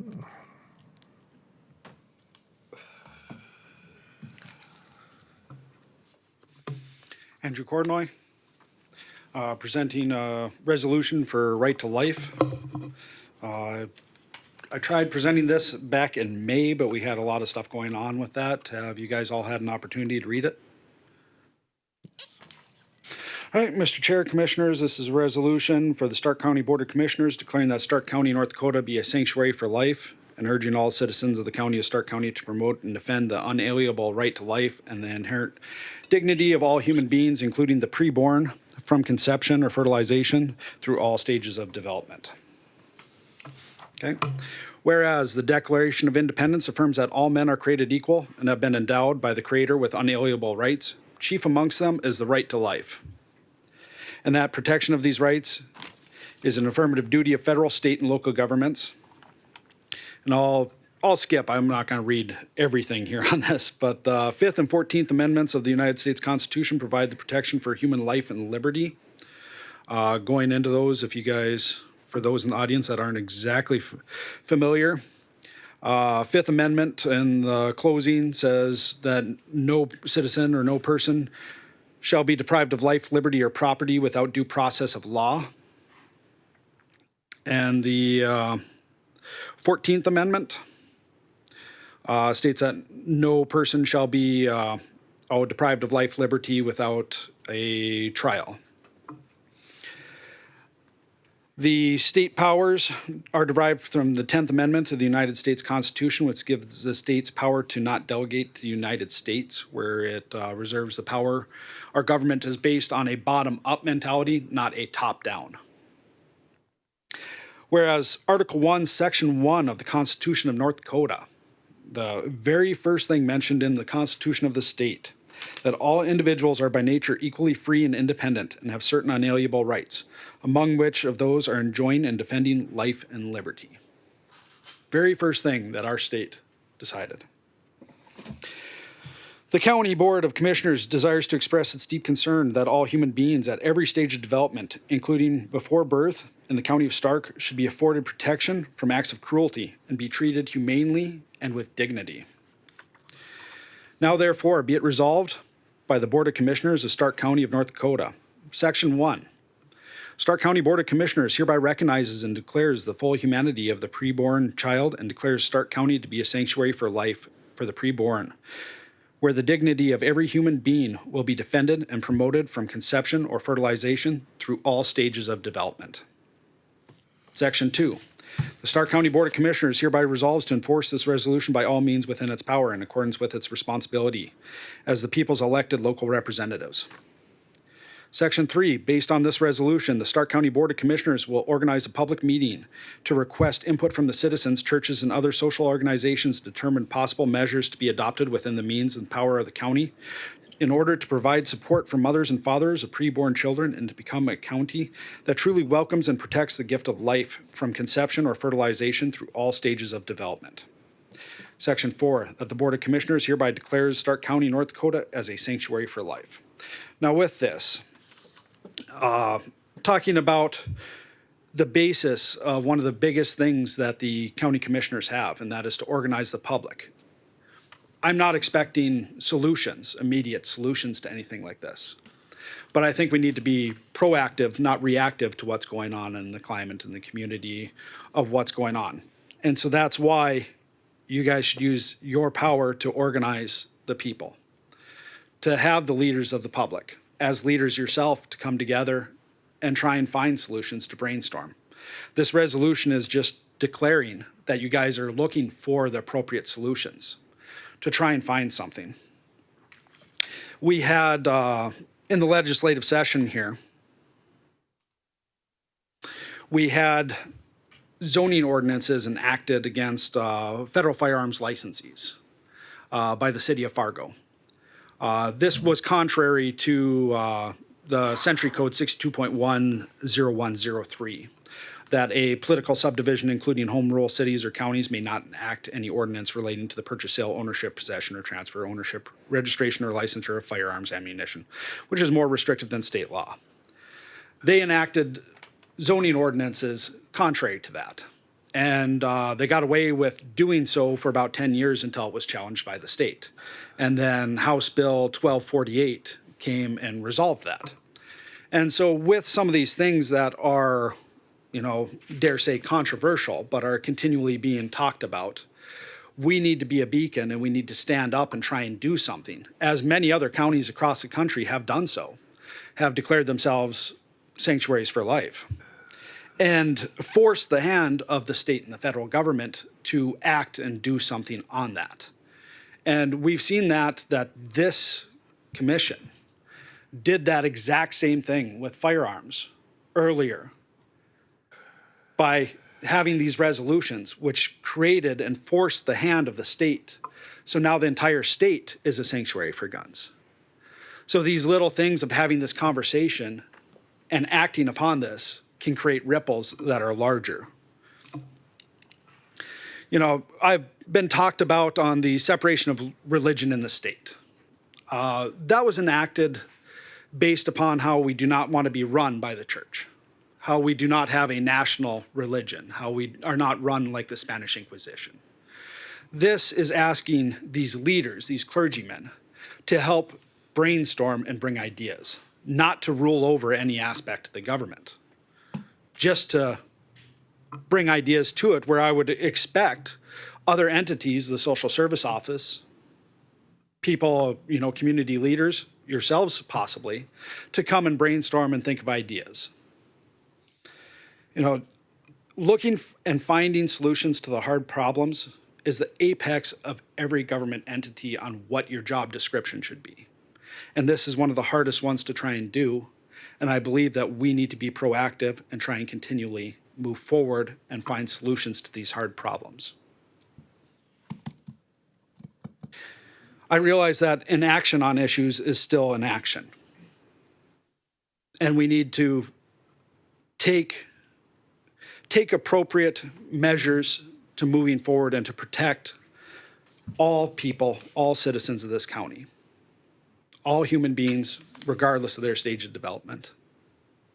With that, I yield and will accept any questions from you, Chairman, Commissioners. Anybody have any questions?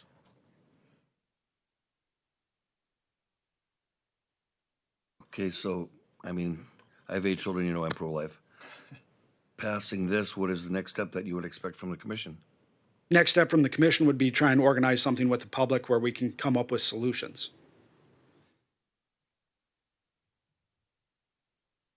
Don't churches already do that? Do what? I mean, look for solutions? Look for solutions, but what can we do as the government body? That's what I'm at. As the county body? That's what I need to. You can enact different zoning things. You can have different pharmaceuticals that are allowed or not allowed within the county. These are all things that could be brought up. I'm not the answer to all solutions. I'm trying to get the conversation. So now the pharmaceuticals, which is a medical thing, I don't understand if, as a county, that we can do that. Mr. Chairman, Commissioner Marsh, as a county, yes, you can, because there was different counties who had different sanctuary for medical marijuana, which they've allowed certain things, and at the same token, I would believe that you could disallow certain things. So once again, these are the things that I would like to promote on, you know, this commission, this body, inviting the community in to come with prepared things on possible solutions we can do, where then we look at the state's attorney on what legal actions we can take. So if we could ban different pharmaceuticals or disallow different services, enact, you know, I brought up the firearm zoning from Fargo because maybe we can enact different zoning to where it is disallowed to build different facilities that provide certain services or allow certain fees attached to where it's unfeasible. Do we have anything going on here in Stark County right now that, other than the pharmaceutical stuff, that we need to be concerned about? Chairman, Commissioner Marsh, not that I am aware of, but once again, I would rather be proactive than reactive, especially when it entails the lives of the citizens of this county, this country. There's Andrew, do you have something? A question for legal. A resolution, just tell us quickly, I think I know the answer, but tell us what power does the resolution give anybody? Well, it's a complicated question, I guess, because under the Century Code, the commission is not a law-making body. You only have certain rights that are given to you, powers that are given to you. And if you overstep those and someone substantially relies on them, then you open yourself up to all sorts of lawsuits. Specifically with civil rights in 1983 civil lawsuit, and that's not just the county, that can be as an individual person as well. So there's definitely potential legal issues when you pass a resolution that calls for action. Now, if you want to pass a resolution that just says, we're Stark County and we believe in the right to life, that's one thing. I've always thought that a resolution by itself is not enforceable law. It's not, but if someone relies on that and they point back to that resolution that they were relying on, then you open yourself up to lawsuits. Right. So, in a resolution is not a binding, you can pull a resolution anytime, can you not? Sure. It, I just, you know, I believe, personally, I'm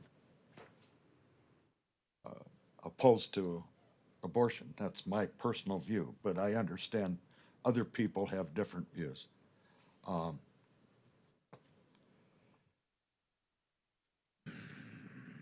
You know, I think something to keep in mind is the Supreme Court has granted certiorari to look at an abortion case in October. The landscape might be changing, but how North Dakota's tried, the state has tried many times to pass more restrictive laws, and every time they've gotten sued and they've failed. So, I mean, just keeping that in mind, I don't know that you would get sued, but I guess it's definitely a possibility, because if someone relies on a resolution that you pass and it calls for action, that's where the issue really becomes. Again, if you want to make a blanket statement that says, we in Stark County believe in the sanctuary of life and we encourage the Supreme Court to look at, you know, its previous rulings, and there's no call to action, that's completely different, and that would be fine. There's nothing here in front of zoning. City of Dickinson is the home rule charter. If you're looking for action, they're the ones to go to, because they can actually enact things like that. There's not one clinic that I know of in Stark County. There's maybe one pharmacy. So, you know, I guess to me, why open a resolution can be done, but when you're calling for action and you put yourself in the possibility of being sued when it means nothing, why put yourself in that position? Mr. Chairman. Yes. Excuse me. I look across this board, it's a very pro-life board. Without a doubt, I look at the resolution, and if it starts a discussion of support for that, I'm okay with that. Here's the issue is, I mean, I subscribe to publications that make recommended resolutions to present to counties and cities and those kind of things. And, you know, there's a whole litany of them that are very conservative, that follow my mindset. And so I brought this up previously. I think if we're going to bring in resolutions, this is kind of a sidetrack, Andrew, so give me 10 seconds here. But I think if we're going to bring resolutions to the commission that require action, it should be a 2-meeting process. I really do. To allow for discussion, follow-up thought, because the thought process that the commissioners go through may be different 30 days from now than it is today. Okay. Having said that, in regards to your resolution, if it starts a public discussion, that's fine. But I'm also kind of in the thought, I agree, there is no, as far as I know, there's no imminent threat of a clinic opening up. I just don't ever see it happening short term, so I'd like a long-term solution to this. And again, the enforcement action is also concerning. So if we can support something that gets taken to a body that actually has muscle to enforce that, then that's fine. But if we're just passing resolutions to pass resolutions for public statement, then we should keep it simple, like Amanda said. Not simple, but keep it more streamlined, if you follow what I'm saying. Mr. Chairman, Commissioners, Commissioner Zander, I'd like to address yours kind of first on this, on the legal action. The Supreme Court in 1977, where it's listed on the resolution here, the Supreme Court of the United States in Polker versus Doe concluded that the Constitution does not forbid a state or city person to democratic processes from expressing a preferential of normal childbirth instead of abortions.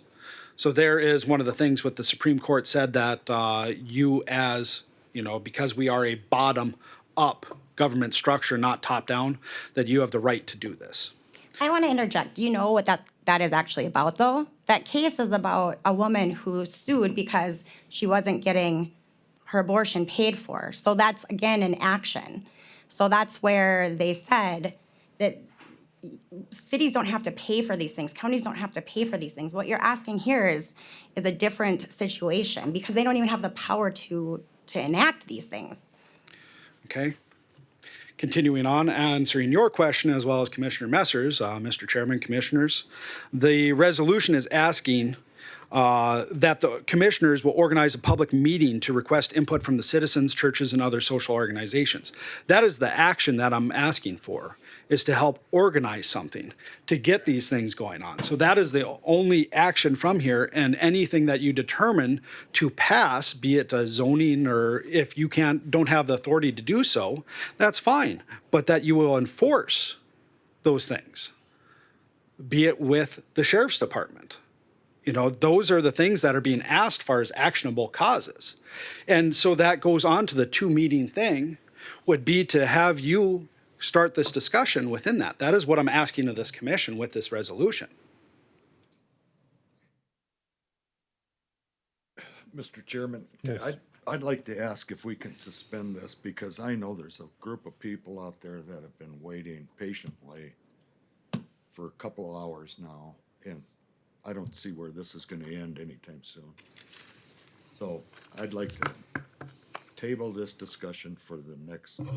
Well, to his defense, Andrew has been waiting for 2 months on this as well, so, You Well- went out, yeah, 2 months ago. yeah, so, We're here every. I guess I'm just trying to come in balance to support what everybody here supports, but yet not overstep our bounds. If it's, like I said, if we're a vehicle to start a public discussion that's, goes down this stream, I'm it. But if we're asking for actions that may be over and above what we're authorized to do so by the comments of our state's attorney, then I just want to make sure we do it appropriately. And I'm on board with Andrew. If this is what he's asking, is to have a public meeting as part of this resolution, as long as, right now, that's all we're doing, I'm fine with that. And Andrew did wait. I mean, he was gonna be scheduled in May, and we asked him to put it off, so he did wait till July.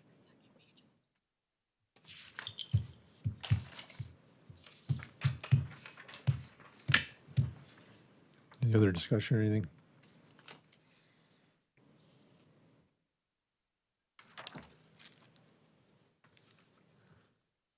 If the state's attorney wants to give us more information on what we can and cannot do with having a public meeting. You could certainly have a public meeting. I mean, but there's language in here. Hereby resolves to enforce this resolution by all means within its power. Here's all of the resolution. So to me, this reads more than just having a public hearing and then deciding. This talks about enforcement and, organizing citizens, churches, other social organizations. That, I don't know that on any topic at all is something that the commission should be involving in. I think it's totally out of our scope of authority. Can you go through that resolution and or what's acceptable and what's not by law? So Well, we can, again, for the like, next meeting? For the very first Second Amendment resolution that you passed, they essentially just said, this is the Second Amendment, we are in agreement with this. If you have a blanket statement like that that says, we are Stark County, we believe in the right to life, then you're fine. It's just it's a public statement that you're giving. But when you start asking for enforcement and calls to action and doing things like that, then you potentially come into some problems. Who wrote this? This is wrote by the Sanctuary for Life. Okay. So this has been passed in numerous other counties across the country. Word for word, or? The only thing that's really been changed has been pulled out the stuff that is not germane to the state of North Dakota's, changing the, with the state constitution, Article 1, Section 1 of the state constitution, inserting that verbiage and stuff. But essentially, I would say yes, majority-wise, but there are certain things that are non-applicable to the state that are referencing other state constitutions or century code. Do you know if those counties have essentially what we call a home rule charter and are able to take enforcement action or able to take the steps that they're taking on these? I'm not aware of that. There's too numerous ones for me to go through every single one and go on the structure of their government in other states. Any other discussion? Okay. Okay, we're gonna go back to our agenda here. I get, So what's our, we need to make Yeah, a ruling, are or we we gonna need to? look into taking out the stuff that, Well, I mean, I'm just kind of brainstorming here. Maybe we could figure out a way to sit down with Andrew, figure out language that could do something. But if not, and if we're, you know, overstepping our bounds, then I don't know that we can go down that path, even though we are very supportive individually of all this, you know, and so that's kind of where I'm at. And just to, I guess, piggyback off that, as individual citizens, you can do any of these things. Then you're not working on behalf of your government position, and you are leaders in the community. And so you can use your voice to do things like that. It's when you start using it with the government, with your elected position backing, that we open ourselves up to potential lawsuits. So can you bring back more of a blanket resolution instead of an enforced, like everything that you want enforced by us? Mr. Chairman, Commissioner Arthod, I don't understand what here, the now therefore sections is what would be going on. The rest is all precursors within a resolution, the whereas providing evidence and statements on why this is needed. So we have the back section here, section 1, that the Stark County recognizes and declares the full humanity of the preborn. Dignity of every human being will be defended and promoted. I don't understand what problem we have with there legally. Section 2, the Board of Commissioners hereby resolves to enforce this resolution by all means within its power, which is the 4 things that are being stated right here, which if anything illegal would come through, that we would have the Sheriff's Department take care of that based off of, you know, their jurisdiction and their discretion. Section 3, based on this resolution, will organize a public meeting to request input from the citizens, churches, and other social organizations to request input. We are not trying to force, you know, that's where the government is not forcing this input from anyone. We're requesting the public's input on that, which I thought was the, you know, main cornerstone of our republic. And section 4, that the Board of Commissioners hereby declares Stark County as a sanctuary for life. And we've already heard from the state's attorney that that simple declaration has no issues. So I don't understand what the problem that we have with here, you know, in a legal sense, because there is not enacting anything that would prevent these things from happening.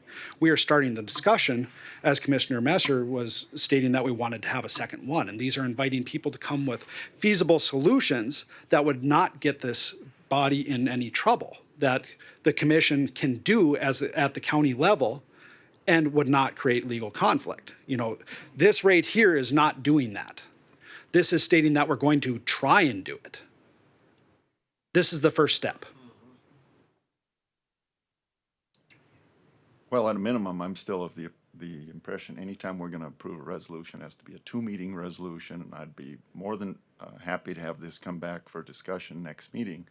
And maybe in the meantime, we can resolve some of the quote-unquote technical issues that some of the people are expressing so that we can or cannot do this. But at minimum, I think because I have a whole litany of resolutions that are going to come forth based on what I'm getting in mailers, where people are being prompted and promoted to bring other resolutions in front of the counties.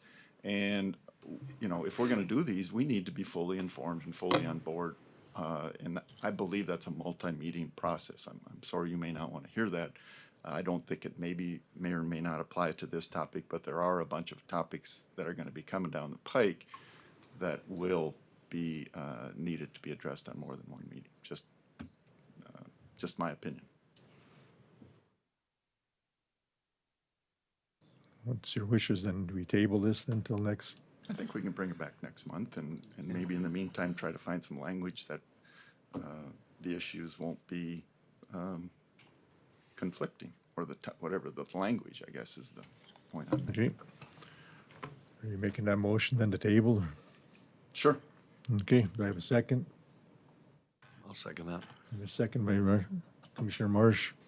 With discussion, Andrew, if you wanted, I would join you in meeting with Amanda. If you want to go over this resolution, I'd be more than happy to. I'll meet at any time that I'm available. I mean, I'm pretty flexible. Okay. Okay, any other discussion? Not roll call vote. Commissioner Messer, Aye.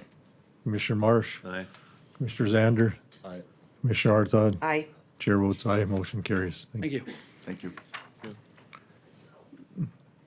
You have Mary Anderson from Able, is she here? We gotta take a break. It's 11 o'clock. I'm just seeing if she's here. No, she's not here. Yes, she is. Okay. Can you share your right to wait? We gotta take a break. We're way behind. You're right to wait, or we're take a break, about 15-minute break. Come after that, then you start. Okay. 15 minutes, then we'll break.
Okay,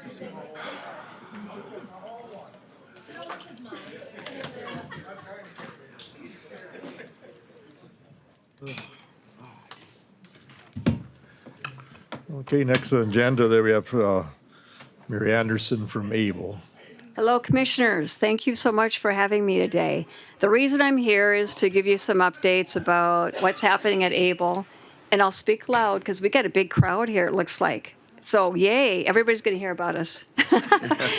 So what I want to tell you about, Commissioners, is that for Able Incorporated, we operate 7 days a week, 365 days a year, 24 hours a day. We are a busy company.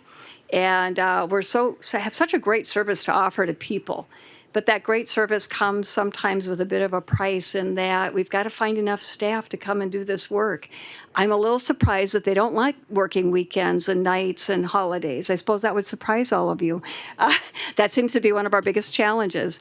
And I want to tell you how you fit into that. In 2019, when I came to you and talked about a generator for one of the homes, you funded one of our generators. And what that did is provide safety and security to our staff. So in your own way, you're contributing to our staff stability. And I thank you. That's what our business is about, is providing supports to people. So thank you for what you did in 2019. Today, again, just wanted to introduce the next project that we have, and that is the T-Rex Plaza. And people might be a little surprised about this particular project. Why is Able doing this and what happened? And I just going to give you a little history behind this. We have been operating thrift stores for a few years. I'm thinking we started maybe in 2011 with a small little store to provide employment to people with disabilities. And then that grew, and in 2013, we purchased a building to expand that thrift store, and that seems to be working well. And then we expanded into the T-Rex with the Decade store, and that was going well. What we did at the T-Rex is we said, gosh, there's a whole empty space that on the south side where the old Red Owl, some of you have been here a long time, might remember Red Owl, not me, but some of you might remember that. But where that big space was, we thought, gosh, we might want to get that space because maybe we could unify our stores. And when we went to the owner and asked him how much that space would cost to lease, it was a really big number. And we said, gosh, I guess we can't. This is off. But would you be willing to sell the whole thing? You know, who would ask? Yeah, let's just buy the whole thing then. If you can't lease it for a decent price, buy it. And the owner said, yes, I am thinking about selling this. I want this amount, and I want it sold by December. We were in May. And he wanted it sold by December 2019. So we said, gosh, that price, let's do our numbers. And I would tell you that that price that he was asking was far less with financing than what that lease would have been for that whole space. So it seemed to be a good financial decision for us to enter into something that seemed more long-term and for less money. So we started with that T-Rex, and the reason you haven't heard about us is we bought that building, I can tell you, December 17th, the day after my birthday, December 17th, 2019. COVID hit us hard in March of 2020. We didn't have time to communicate what was happening and what we were doing. So that's why we're here today, to start telling our community about what is going on in that T-Rex Plaza. So want to tell you that that is a very visible space, and you know, that it doesn't miss many eyes. And that building was built, I think, 1965, so it's been there a while. And the updating of that building has not happened for a long time. So I want to show you just some of the highlights that we had on this project. Don't know if I have 5 here.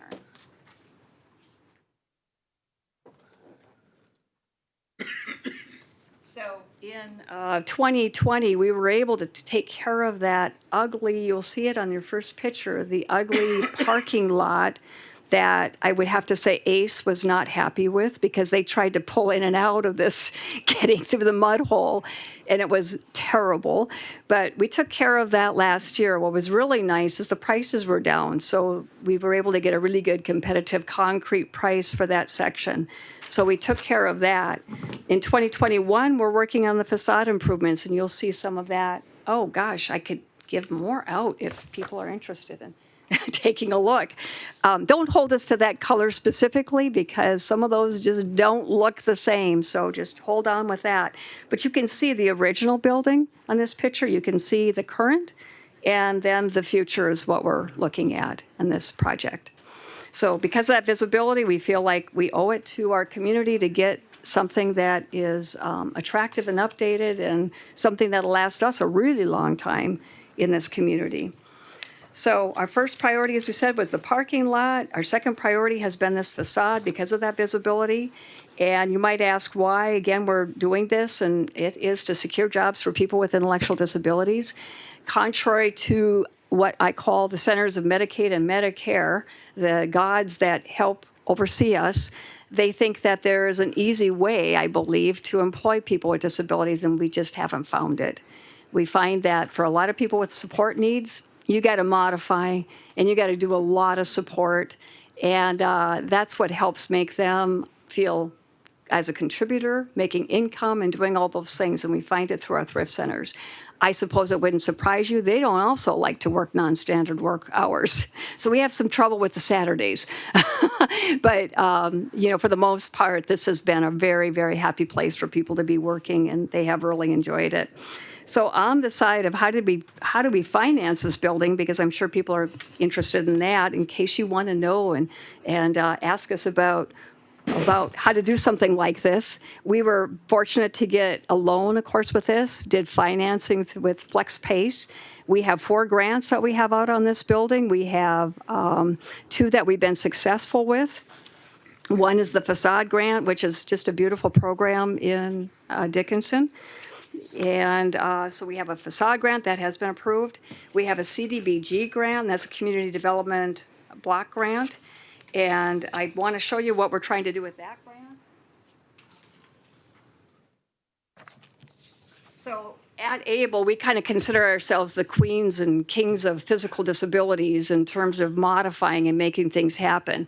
We exceed ADA, because ADA, if you were to look at that when you're trying to do a bathroom, for example, they're going to look at it as if a person could navigate themselves. And that's a great thing for people to have. But if you're going to have a caretaker involved, you absolutely need space for your caretakers to be able to operate in.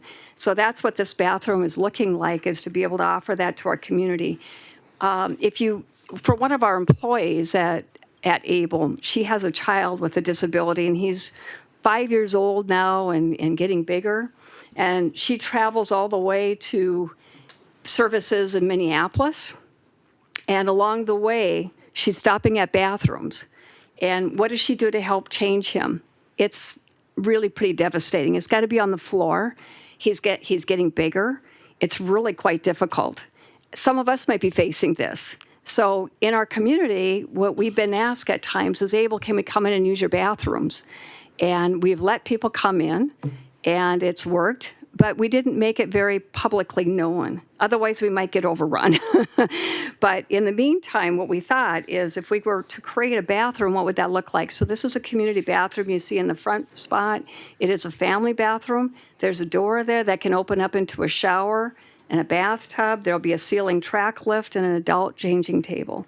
What we'll want to do is get this plan to social services, who will know of people who might have this need. We'll want to get this plan to the Visitors and Convention Bureau. I believe there was federal legislation passed recently that is talking about adult changing tables and bathrooms. And so this is what, we have the model for. So wanted to let you know that's what this particular is. We've not started that project. That's an internal project, but trying to get all those funds pulled together is what we're after right now. We want our community to know a few things about this also. Besides that, those 2 grants are there. We have a pending grant on what's called a REAP grant, and that is for energy savings and trying to get that package pulled together. And we've not heard about that. That's to update HVAC and lighting and things that will help save costs over the long haul, is what that grant is. We haven't heard about that one. And then we have a grant that's called a New Market Tax Credit, which North Dakota can't get because we're just too wealthy So, but as a specialty population, we might be able to get that. And that would be really good for a community, really good for North Dakota to bring some of those federal dollars in on a project, on a worthy project. So that's outstanding as well.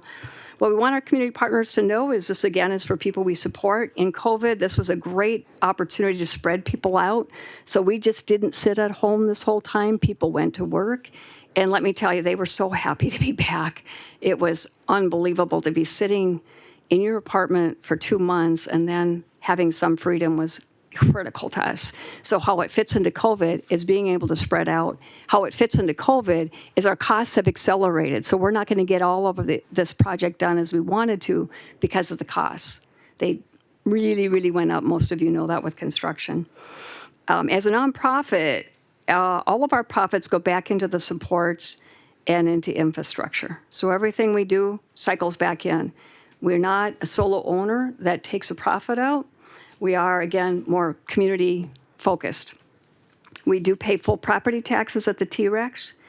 Our biggest expenses are going to be property taxes and insurance, just like everybody else.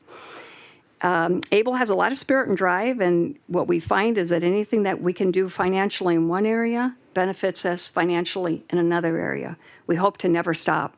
So that's what my project is, and I'd like to leave some time for you to ask questions. That bathroom, did you guys design that, or is that? Yes. Yes, we kind of had a lot of experience with these bathrooms. And ceiling track lifts and, yeah, all kinds of accessibility things. We think we need to create even more solutions for the world. So we just can't seem to get all this done at one time. But we hope to be able to even, create some other solutions for the people that we support. Commissioner Sander. Thank you, Mary. Thank you. As you well know, I've toured several of your facilities and met with staff at several of them. And what I learned is that you have a really dedicated staff. Thank you. And you have 35 years I've been here. I wasn't talking about you. No, of course not. But your people, they're just, they just do a wonderful job, and they care. Thank you. And the other thing I found was that you get agencies from all over coming to look at your facilities. And We should. I'm surprised that more aren't. But you Actually. you have had, because you've kind of set a standard on providing services and Thank you. providing facilities and so forth. And so I want to congratulate you. Thank you. That's my comment. The prior speaker, Andrew Cordenoy, is one of our very best friends because he keeps modifying. In fact, he has like an ABLE board that when we come in with a request, he's like, well, I think we could do it this way. And so, wonderful solution finders. I think we should be so proud of our community that there are great solution finders. I think that we have not tapped into all of our talent in this community. And so we're just happy to be along for the ride and finding those nuggets like Andrew, who will just drop everything for us. Any other questions or comments? I'm quite familiar with their projects then through the Stark Development and Roosevelt Yes. Custer on it, so I'm quite familiar, and you guys do a great job, and you got Thank good you. programs going. Thank you. And today was the time to just let you know about the project, but if the commissioners have anything that you can do to help us move on that, those grants come with matching funds. So if there is any window for COVID opportunities, we'd love to come back and maybe talk to you at some other point. I know there's always those activities. We know there's a lot of distribution of funds and also a lot of competition. So, we may be back trying to see if you could help us with something. Okay, thank you. Thank you very much. Thank you. Thank you. Okay.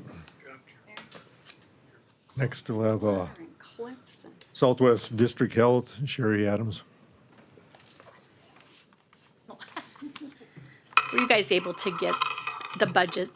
Okay, Yes. perfect. Well, good morning. For the record, I'm Sherry Adams, the Director for Southwestern District Health Unit. And for new commissioners, there's 28 health units across North Dakota, and we are one of a few districts. So we are 8 counties. And so every year when we present our budget, we go to all 8 counties. And then we ask for a certain amount for mill levy that is divided across all 8 counties. So you're my very first group. The rest I'll hit in July. So for those of you that are new, and if you have any questions, let me know. Really, this will be the 3rd year I'm not asking for an increase, and I'm trying to do my due diligence. We were able to get, obviously, as you probably were as well, COVID funding that changed a lot of what we were going to be doing in our normal jobs over the last 18 months. We have additional COVID funding that will be coming again for the next year, possibly 2. Very restricted. I did put that as a separate budget because if that money's not there, it's not going to be there. So it's cash in, cash out. And that's what you'll see on that page 4. Also, because of those of you that are new, public health is mandated across all North Dakota and every county as part of Century Code. And so the programs that we are required to do have really grown over the last few years, especially I've only been there about 17 years, but even in the short period of time I've grown, our staff have grown from about 20 to now we're about 40 because of new requirements that public health is being asked to do, such as alcohol prevention, opioid prevention, and tobacco prevention, a lot of those new grants that have come through. As far as what the mill levy does, that provides a lot of staff time and expenses that are not related to grants. And so when you look at an overall budget, a lot of them are grant funded. We have staff that are specific to those grants, and once a grant goes away, theoretically the staff would go with it. We have, though, over this last year, had to be very strategic with our staff. They've had to go above and beyond the call of duty, working many, many hours, and have done many different jobs than they were originally hired to do. So I'm very fortunate with that. Really not a lot of changes in our budget. The general budgets, the first couple pages from last year or the year before. One thing that we do have a decrease in is some of our general funding. Because we aren't able to do the programs to the capacity, whether it's because of funding or, having to limit the number of people that we see during a day to still social distance in healthcare. So some of that funding has gone down a little bit, but nothing that warrants having to increase our mill levy request. Basically, do you guys have any questions?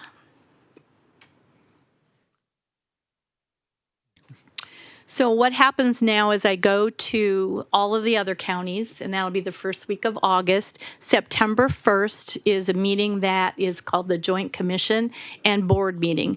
That is where last year you guys called in. This year we won't have a meal again just because I'm not sure where things will be at that point. But most likely it'll either be a virtual call-in or we'll have to we'll have a group of you come in just for a short meeting of about 30 to 45 minutes.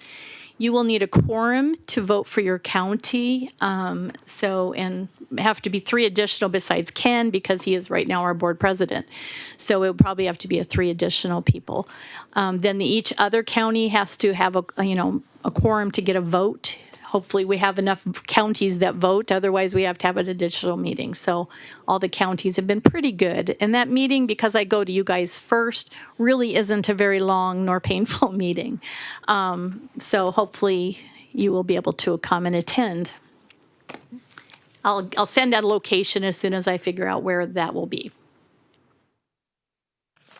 Okay. Any questions? Well, see, that was simple.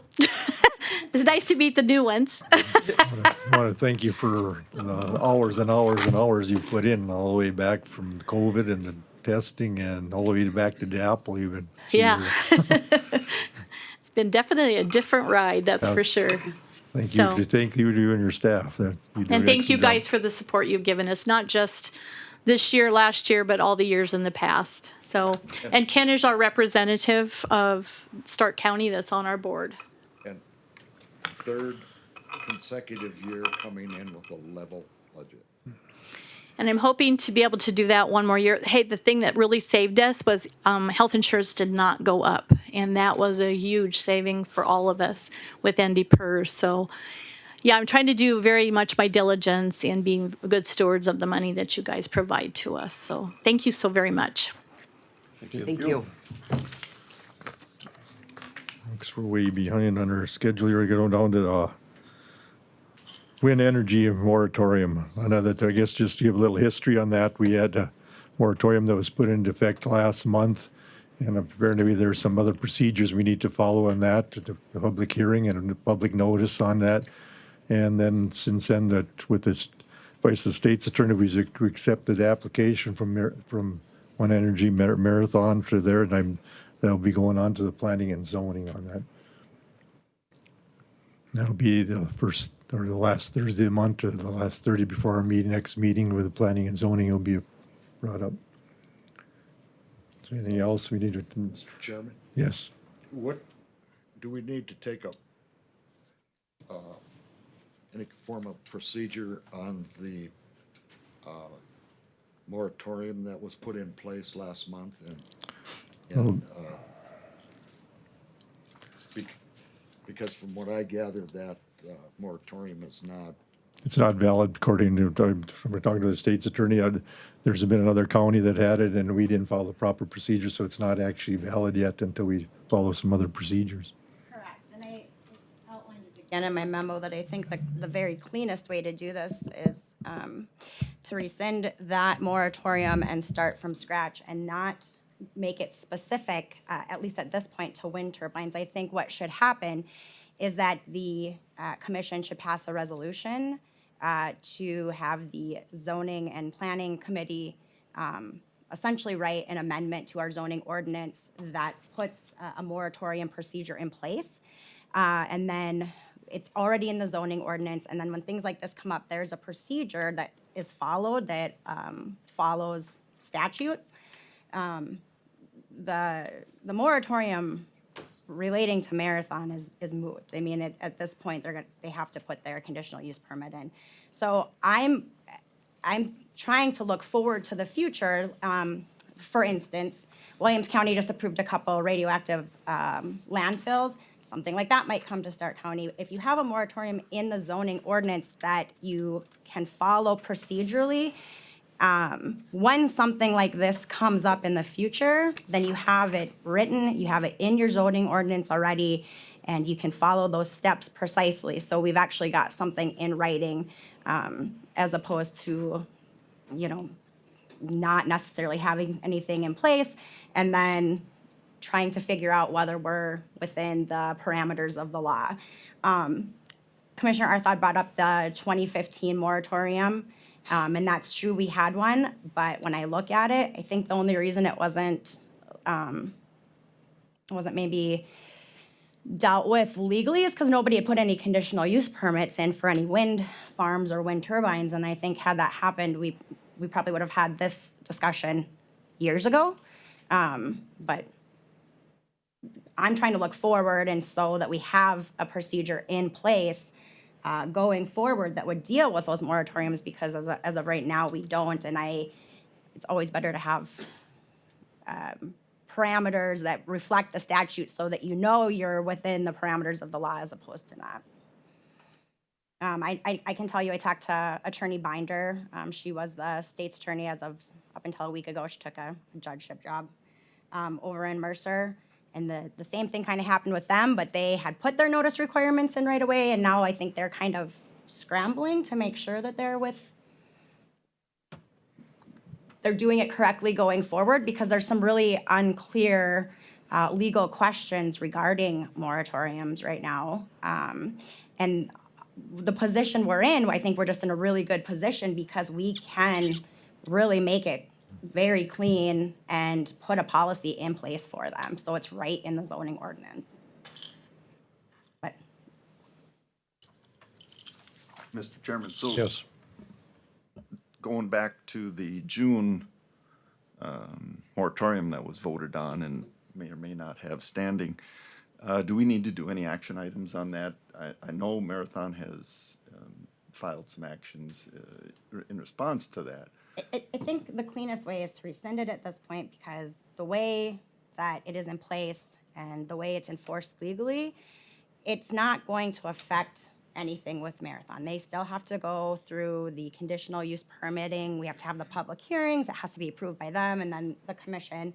But what the moratorium at this point does, because they're going to assert that we didn't follow the process correctly, is give them some more legal standing to essentially attack that process, when the focus should really just be on the permit that they have put in and having the public hearings, hearing from the community, hearing from Marathon, and then you guys making your decision. Just because the moratorium is lifted, that doesn't necessarily mean that the permit, or they can just erect wind turbines. There is a very strict procedure in place that needs to be followed, where you put in the conditional use permit, you have it in front of planning and zoning, you have the public hearings, and then it comes up to the full commission. So by lifting this and starting from scratch and making sure that we have it a very step-by-step process, it really doesn't affect anything with the project that's being contemplated right now. It's just a way to clean it up. So legally going forward, if something like this would come up, we've got it very clear in our zoning ordinance. Chairman? Yes. When I had read through this, I guess I don't think we would have had to come forward with the moratorium if the conditional use and a public hearing would have been put in place by Marathon and One Energy, if they would have followed procedure. On this, it said that the energy to be sold off the grid when I had made the first motion. And they say their energy's not gonna get sold off the grid. But then when I went to the meeting, they said that the energy might get sold off the grid if they have extra energy. On the back page, since they said my name, they said the moratorium was arbitrary, capricious, unreasonable, was not supported by substantial evidence, and was made in bad faith. Well, I could turn around and say everything that Marathon did was arbitrary, capricious, unreasonable, and made in bad faith for the citizens of Stark County. The first meeting they had was confidential. None of the information got put out. Then it was put in the Bismarck Tribune. They did not start at filing a conditional use permit and follow the right direction in the first place. So, and when we talked to Marathon at the meeting, or when I was there at the meeting, Marathon said, One Energy said, they're gonna play nice. And I said, well, go ahead and file a conditional use permit.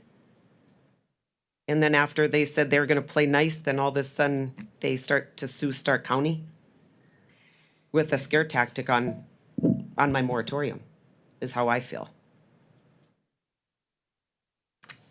So the moratorium is for the protection of, I understand that they want to sue the county, but this moratorium that's in place, that might not have been done quite right, where we can have these 2 public hearings. We could have one immediately and even move up a public hearing and not wait till the end of the month at our planning and zoning meeting.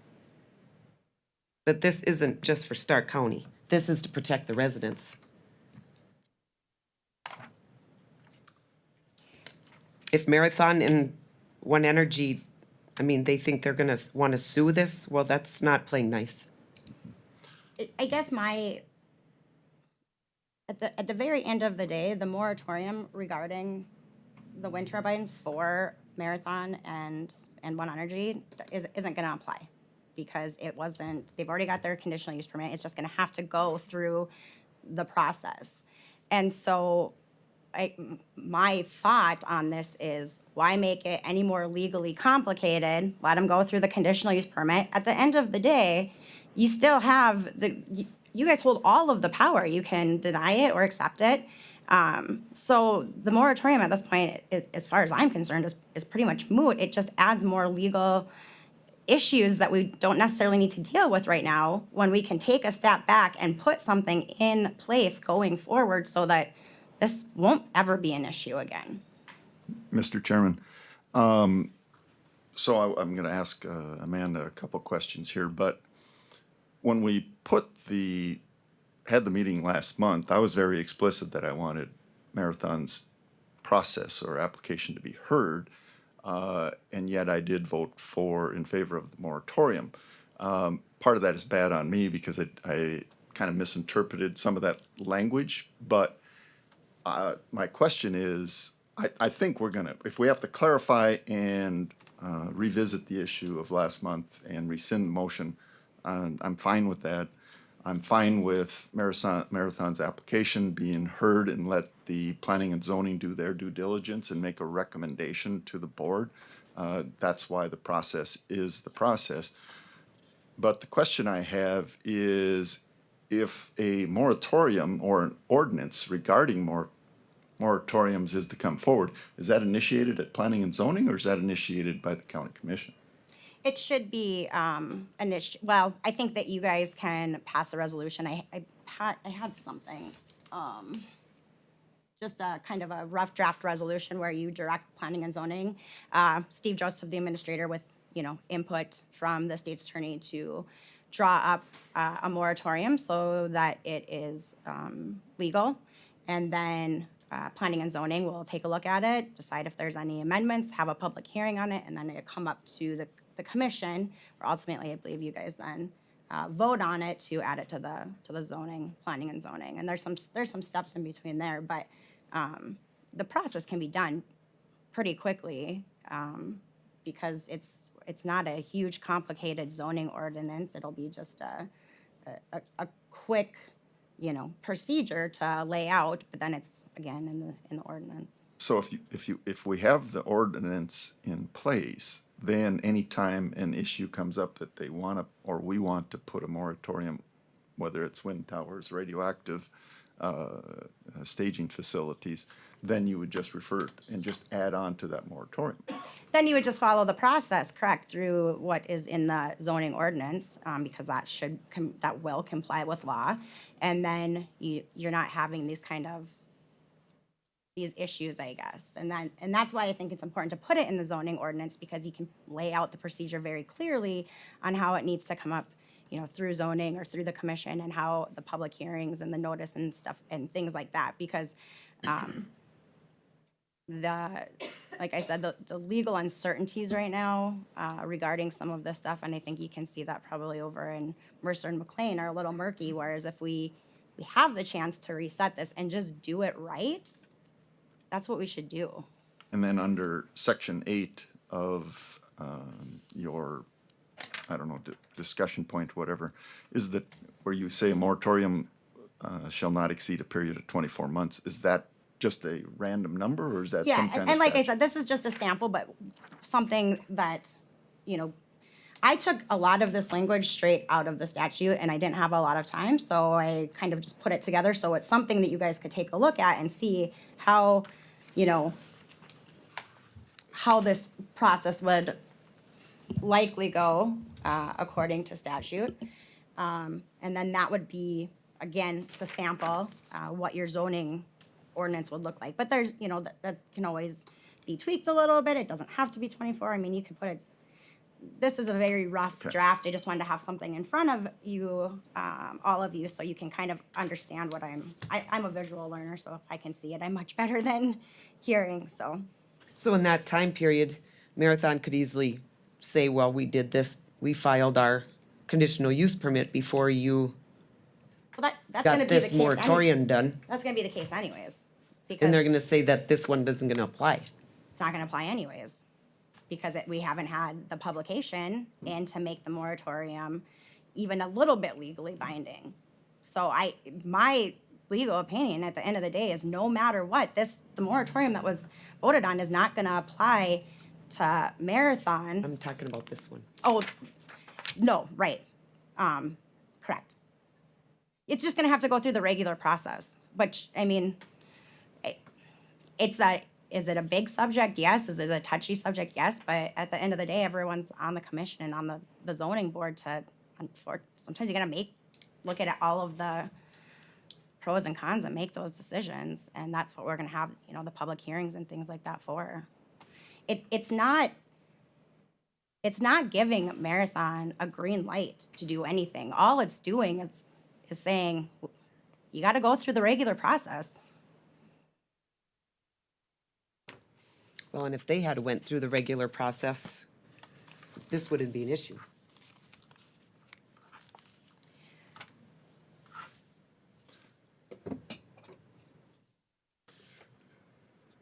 Any other discussion? So based on our state's attorney advice, I would move at this point that we rescind our June, what's the date? June 1st, wasn't it? June 1st moratorium vote that we took, so we can kind of keep it legal ease.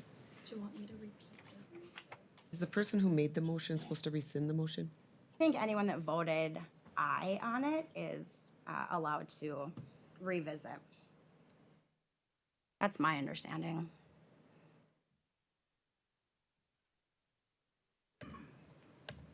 Please read the motion.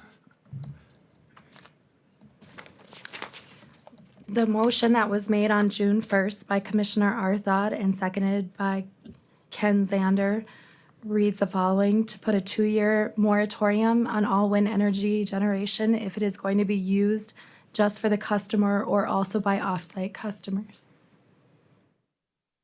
Okay, so my motion is to rescind that motion. Or Okay. that action, excuse me. A motion, do I have a second? A second by Commissioner Zander. And just quickly under discussion, it's because that would follow the intent of my conversation and comments last month, which was to allow Marathon's project to be heard. And so if our action would have stopped that, then it would have been contrary to my wishes at that point, so. And just to reiterate, we still could hear their conditional use permit with this moratorium in place. Call for the question. Okay, roll call vote. Commissioner Messer, Aye. Commissioner Zander, Aye. Commissioner Marsh, Aye. Commissioner Arthod. No. Chair votes aye, motion carries. Okay. Next, I guess we got some other things in the, but are we gonna want a break for lunch or then come back for, complete this, or do we want to keep plug on? I think we gotta keep going. Keep going, okay. I would, since we had this discussion, I think there's kind of a sample resolution floating around now too. I would ask though that the commission vote to direct Mr. Josephson along with planning and zoning then to do some research and present this amendment to the zoning ordinance regarding moratoriums, because then the process is in place. So do they put it together and present it to us? And yes, and I've got kind of a, like I said, a rough draft, but Steve is the zoning genius, so I'd like to make sure he has quite a bit of input on it, and he can do some research to see what other ones look like, so. So then, in this draft, do they require, like, studies as far as? Well, if you take a look at, there's something passed around that has like sample on it, it'll probably look something close to that, because that's what follows, Okay. pretty closely follows the statute. And there is a resolution that I have that just directs the planning and zoning and Steve to work on that. It's kind of a rough draft, but if you want to approve that, and then I can just clean it up a little bit. It's not gonna substantially change in language. And obviously we can revisit this, so you can also take a look at it, but if Dean wants to sign it, then we can just get this process moving pretty quickly. I think we need to add on that, on here with Patterson being a wildlife refuge, I think we need to contact Ducks Unlimited or Pheasants Forever. I think we need to add some things onto this ordinance with the wind turbines, that if there is those things anywhere close to a wind turbine farm. That's why I And said that's- if there'd be some, I'm sorry to interrupt Oh, you. go ahead. Some studies done as far as migratory patterns for, Yeah. that are coming into there and. Like I said, this is essentially just the commission giving the direction or the order, or allowing Steve and myself in planning and zoning to begin the process of writing this ordinance, this zoning ordinance amendment, I'm sorry, so that the process is immediately moving forward. If that makes sense. Okay, look for a motion then to allow the state's attorney and our planning and zoning director to work on this ordinance. As vice chair planning and zoning, I'd like to be part of it too, please. Yeah, I think absolutely. Do you have a motion on this? I'll make that motion. Okay, do I have a second? I'll second that. A motion and second. Just real quick discussion then. So we are not originating this at a planning and zoning meeting. The commission is instructing the portfolio or the director, Mr. Josephson, to start a process that he brings to planning and zoning or brings directly to the county commission. Planning and zoning first, we'll okay. vet it all out and then bring it up to the Got it. commission. Yep. Okay. Can we move that planning and zoning meeting up and have a special meeting? Because the planning and zoning is way at the end of the month. I don't have any issue with that. I think we should have a special meeting. It's already been advertised and everything. I don't know, why do you need to move it up? Because of a timeline.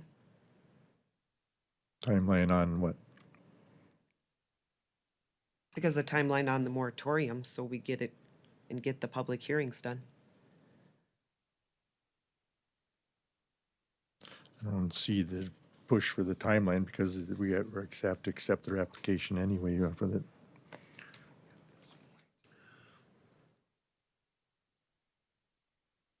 Well, I guess if you move it up, you have more time to get it ready to present to us at our next meeting. I mean, it's probably not gonna be a one meeting sit down where you discuss all this stuff. You're gonna go away, you're gonna have ideas, you're gonna come back. I don't, and we need, We can still have both planning and, we can have two planning and zoning meetings. Sure. In July. I just think that we should have a special meeting. So then by our regular planning and zoning, we can get this approved. And get the public hearing scheduled. Because do we have to have one public hearing through planning and zoning and one through county commission? I do not know. Amanda? Do we need to have one meeting through planning and zoning for a public hearing and one meeting through the commission for a public hearing? I think that you can have the public hearing at the regular scheduled meetings. Okay.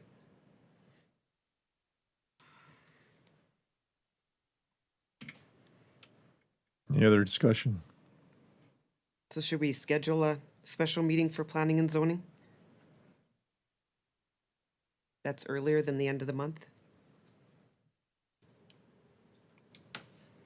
Steve, our planning and zoning meeting is for the 29th of July, right? That's correct, yes. And how long is it gonna take you to write this or to give me, I mean, you're talking, you need some time to research things or not? Well, and I think that we should put some notice in, so, or I don't think, we should have at least 2 weeks' notice, so if we do this today and publish it, that there'll be notice at that, either a public hearing, special, or regularly scheduled, you're looking at like the 21st, so about a week earlier. Right, and the question, I'm sorry, Commissioners, the question is, will the paper be able to publish that notice? No. You know, The question, are you gonna be ready am I gonna be ready with something? I'll have something ready. earlier than the 29th?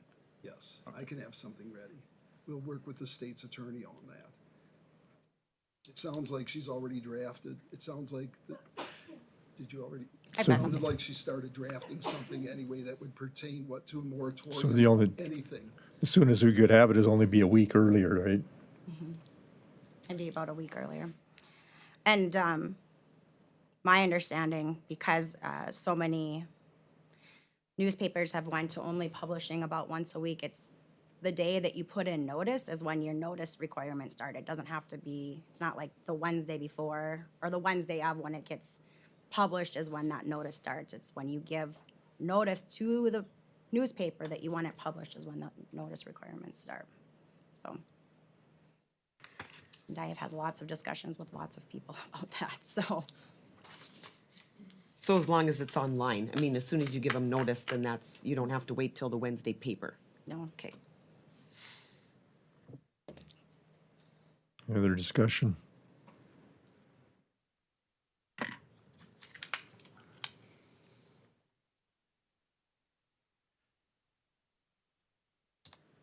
Okay, and we'll do the vote on it. So all in favor of the right together and writing these proper to change an ordinance for the zoning. All in favor? So just a quick question. So this motion is the motion that we instruct planning and zoning to develop language in a language regarding moratoriums. Right. Is that? Yeah, and it will, essentially, you'll be passing a resolution to do so, which directs them. The resolution is pretty much done. I will get it, all it is just getting it cleaned up so that it says the same language, and then we'll get that published with the notice of the public hearing. That's the same one we did where it would be Steve and you and I. Yeah. Okay. Okay, all clear? All in favor? Aye. Those opposed? Motion carries. Okay, So we are or we aren't gonna have a special meeting?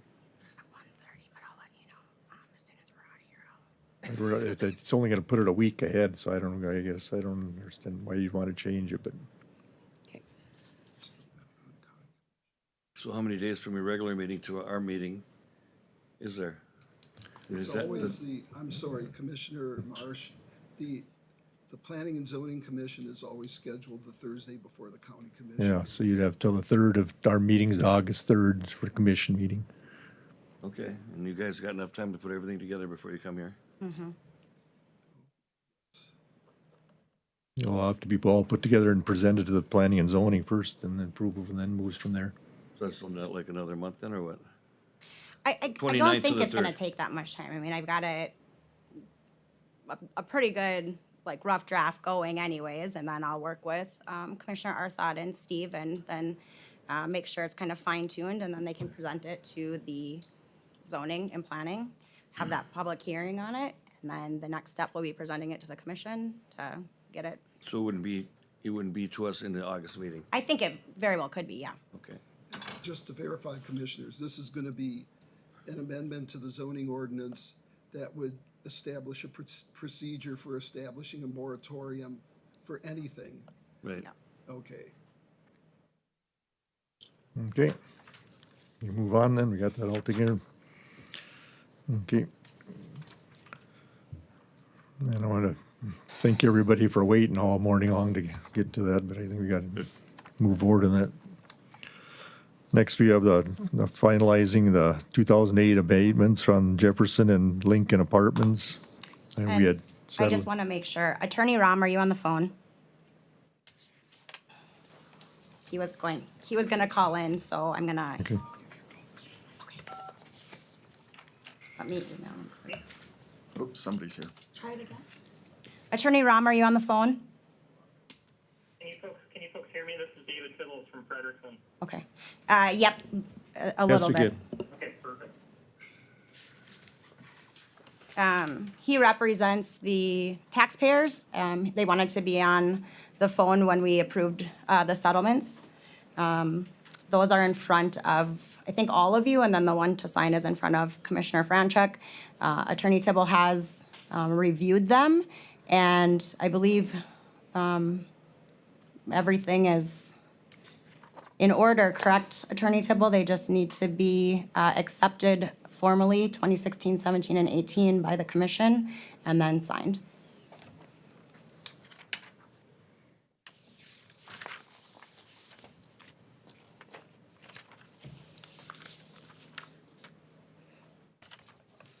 okay.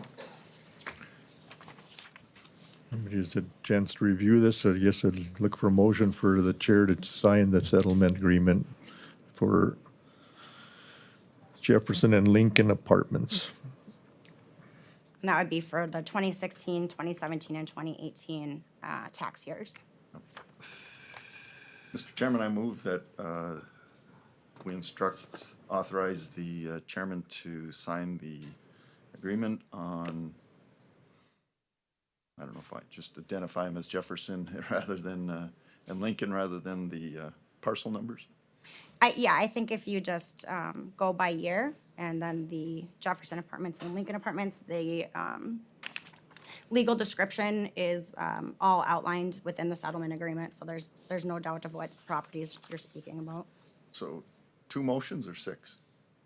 I think that you should do them all separately, just so it's clear. Okay.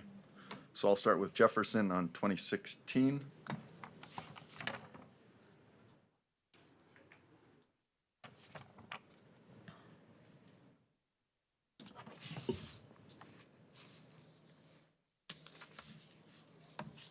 And I just want to make sure that the number in the blue is correct. That doesn't trigger exactly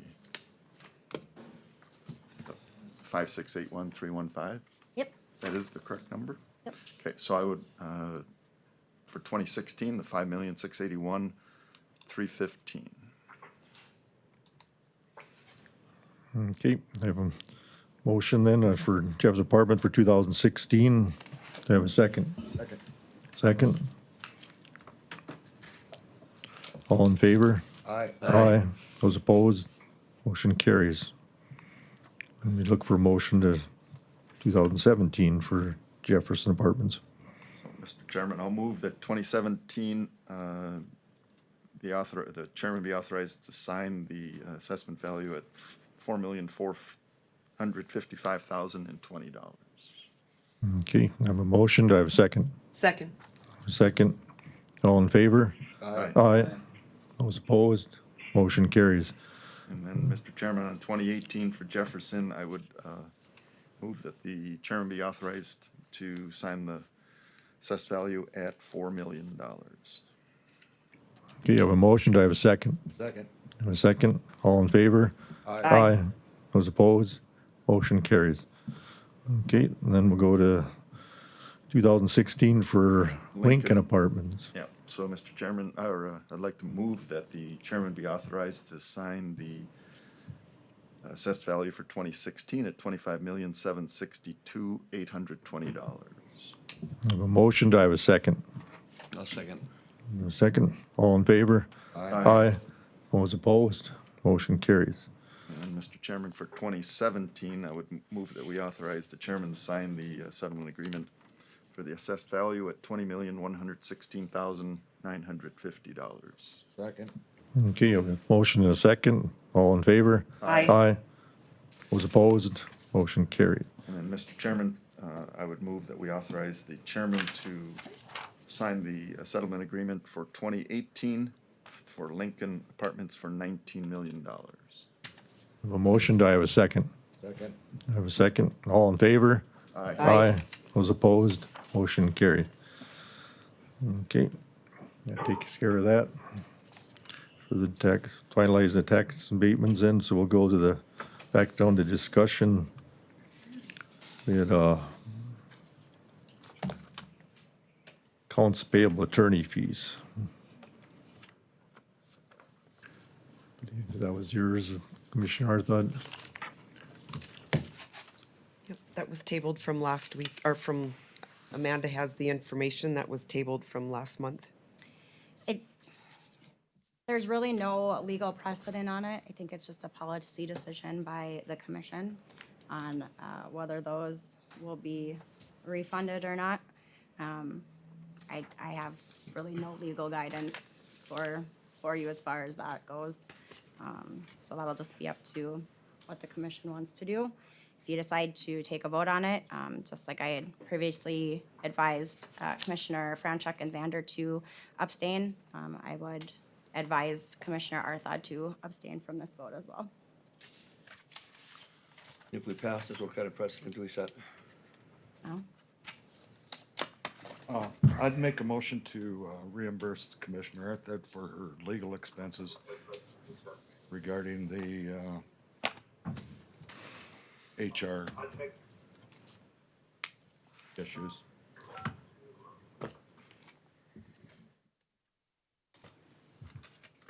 Well, I'll second that. A motion, discussion. Yeah, I do.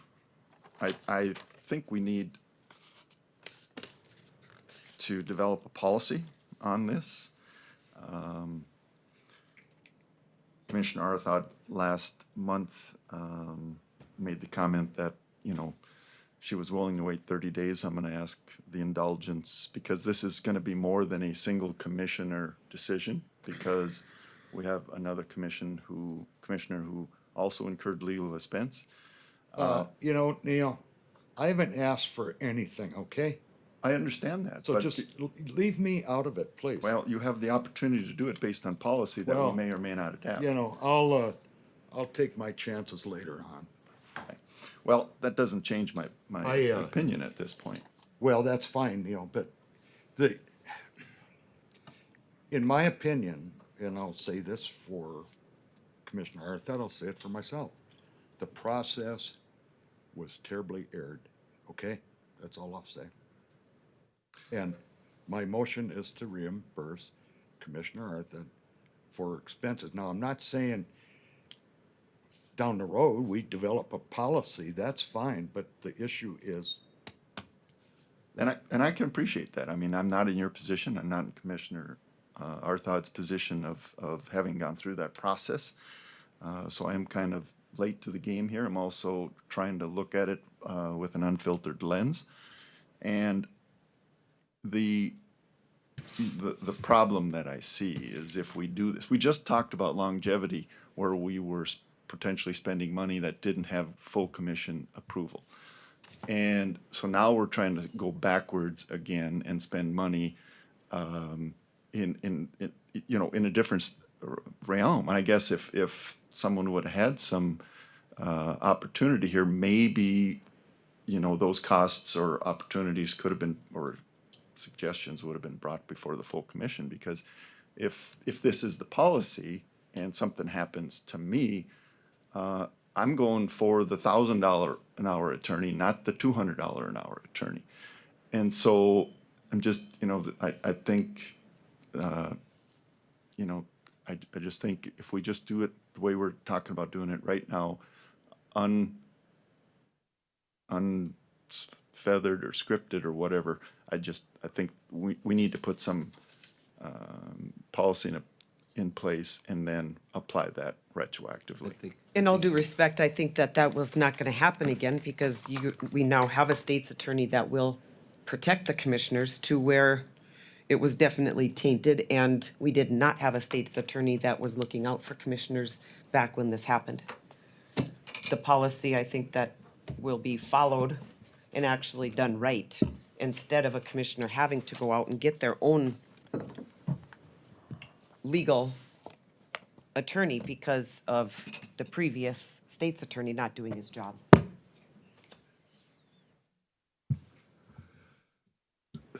Discussion. I guess I have an issue with it not being pre-approved, and I know you're a big promoter about hiring locally hired attorney from out of town that charge you mileage, I'm sure, on top of everything else. I'm not in favor of paying the full amount. That was a choice that you made to go out of town. That's because almost everybody in town had a conflict.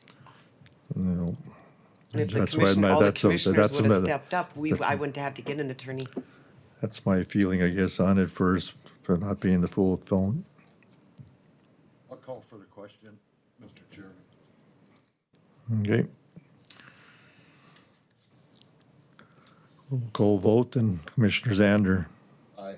Commissioner Marsh, Aye. Commissioner Messer, No. Commissioner Arthod, Abstain. chair votes no.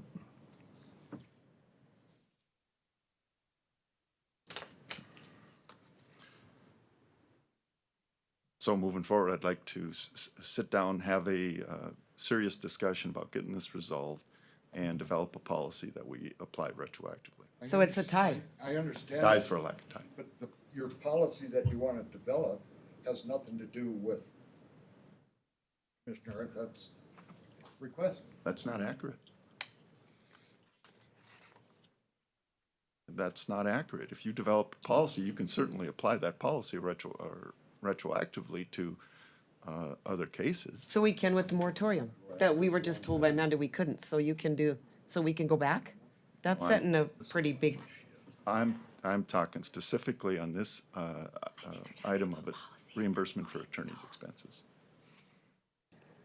Again, I'm not saying I'm opposed to doing it, I'm just saying let's have a policy in place first, so that if we'd have passed the motion that was on the table, we'd opened up the can of worms, and then we'd have to go back and revisit the policy and change it for future potential, hopefully never again, but potential issues in that regard. Turn your mic on. I got nothing to say. So who's gonna do this policy you're referring to, Neil, or Commissioner Messer? Well, I think it starts with the state's attorney. She knows the legal. I disagree. I don't think there's anything legal in this. It's just a policy Well, from. but there's a practice. What should happen if in a case like Commissioner Arthod's, what should happen? You just tell her, kick her out of the room and say you're on your own. You go find your own attorney. that's what happened. It's in Century Code, Neil. It is in Century Code already that the commissioners, we have a lawyer. The commissioners have a lawyer. It's called their state's attorney. And if the state's attorney has a conflict, which I wasn't told, then you go to another county. Yes. And I was not told that. Okay. So everything in Century Code is already, there is a policy, but that was not followed as per Century Code. Okay. I appreciate that. And did we go? Or I meant And we didn't Commissioner go Messer. to another state's attorney, is what you're saying. No, because I was not informed that that was an option I could take by then state's attorney, Mr. Henning. And Mr. Henning, in fact, was helping Mr. Falsing. So I had to go out and get my own attorney. So I don't know what are we supposed to have for policy when it's already in Century Code? Well, obviously, we didn't follow what we had, so it would be nice to have our own policy in that regard.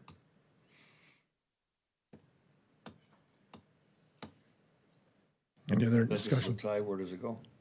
It fails fails. on a tie. Pardon? It fails on a tie. And I'm willing to sit down, be part of the discussion. I'll invite anybody else to do that, so that we can come forward and also address Commissioner Arthod's position, because I will state that I do not believe she should bear the full cost of her defense. But I would just like to have it so that we're not being accused of being the good old boys club and handing each case individually. So let's have something we can use as a guide and move forward. Well, okay. So if you don't,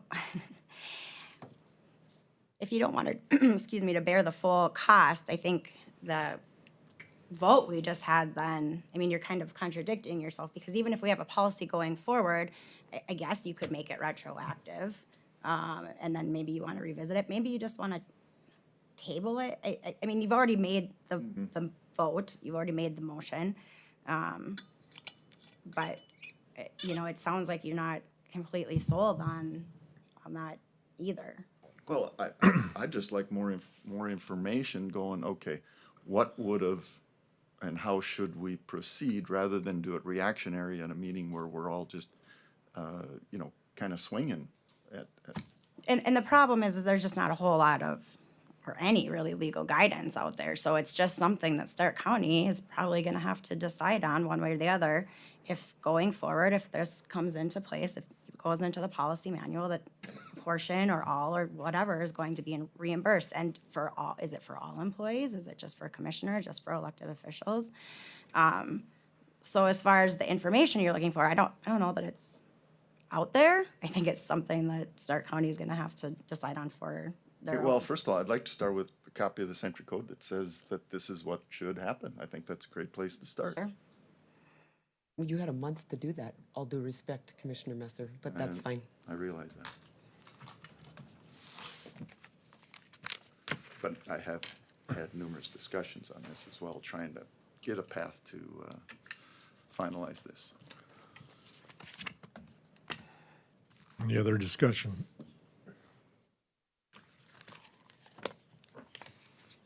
Okay.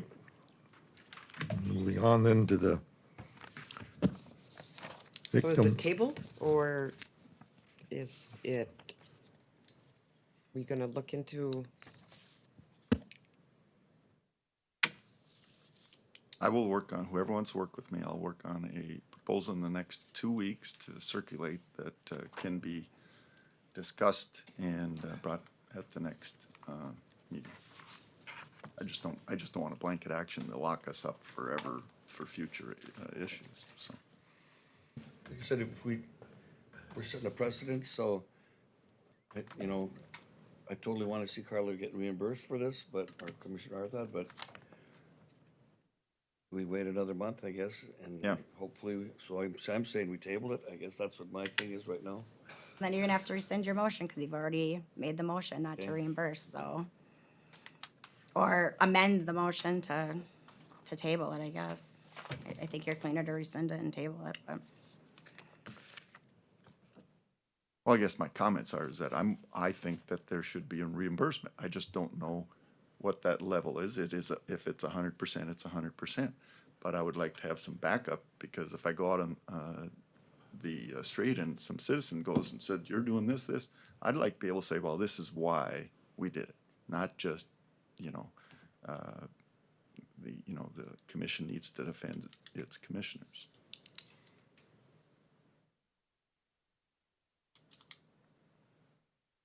So what do we do to go forward from here? You gotta rescind his motion or make it, you know, what do we do? I think we can move as we're doing, and just whoever wants to meet with me and My motion didn't pass. I know.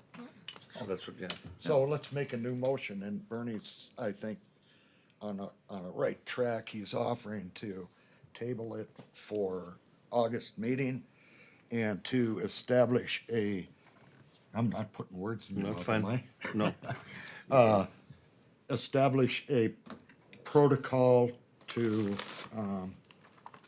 for input from all of the commissioners and how they would perceive this to apply in the future and retroactively.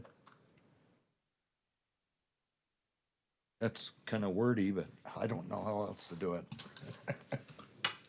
So you want to appoint a committee to make a recommendation to the next committee? Not make a commission? recommendation, but you were talking about a policy. Yeah, or a recommendation of policy, whatever. Yeah, yeah. I can support that. I want to get it behind us as well. So, Commissioner Yeah, like Zander, is a that lot of shit I wanna is that a put motion then, Commissioner Zander? You making that motion then? Oh, did you get it? Do you want me to repeat it? No.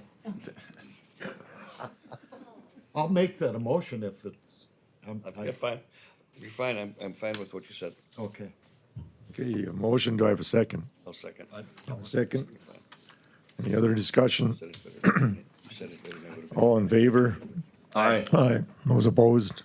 Motion carries. And I think you should make a motion then to, whether you rescind it or just make a motion to revisit Commissioner Arthod's attorney fees after that policy is in place, so then it's clear, because it's already failed, so obviously So you'll want to take a I'll look make at that it. motion after we get this policy in place, we revisit Commissioner Arthod's attorney fees and go forward. Sure.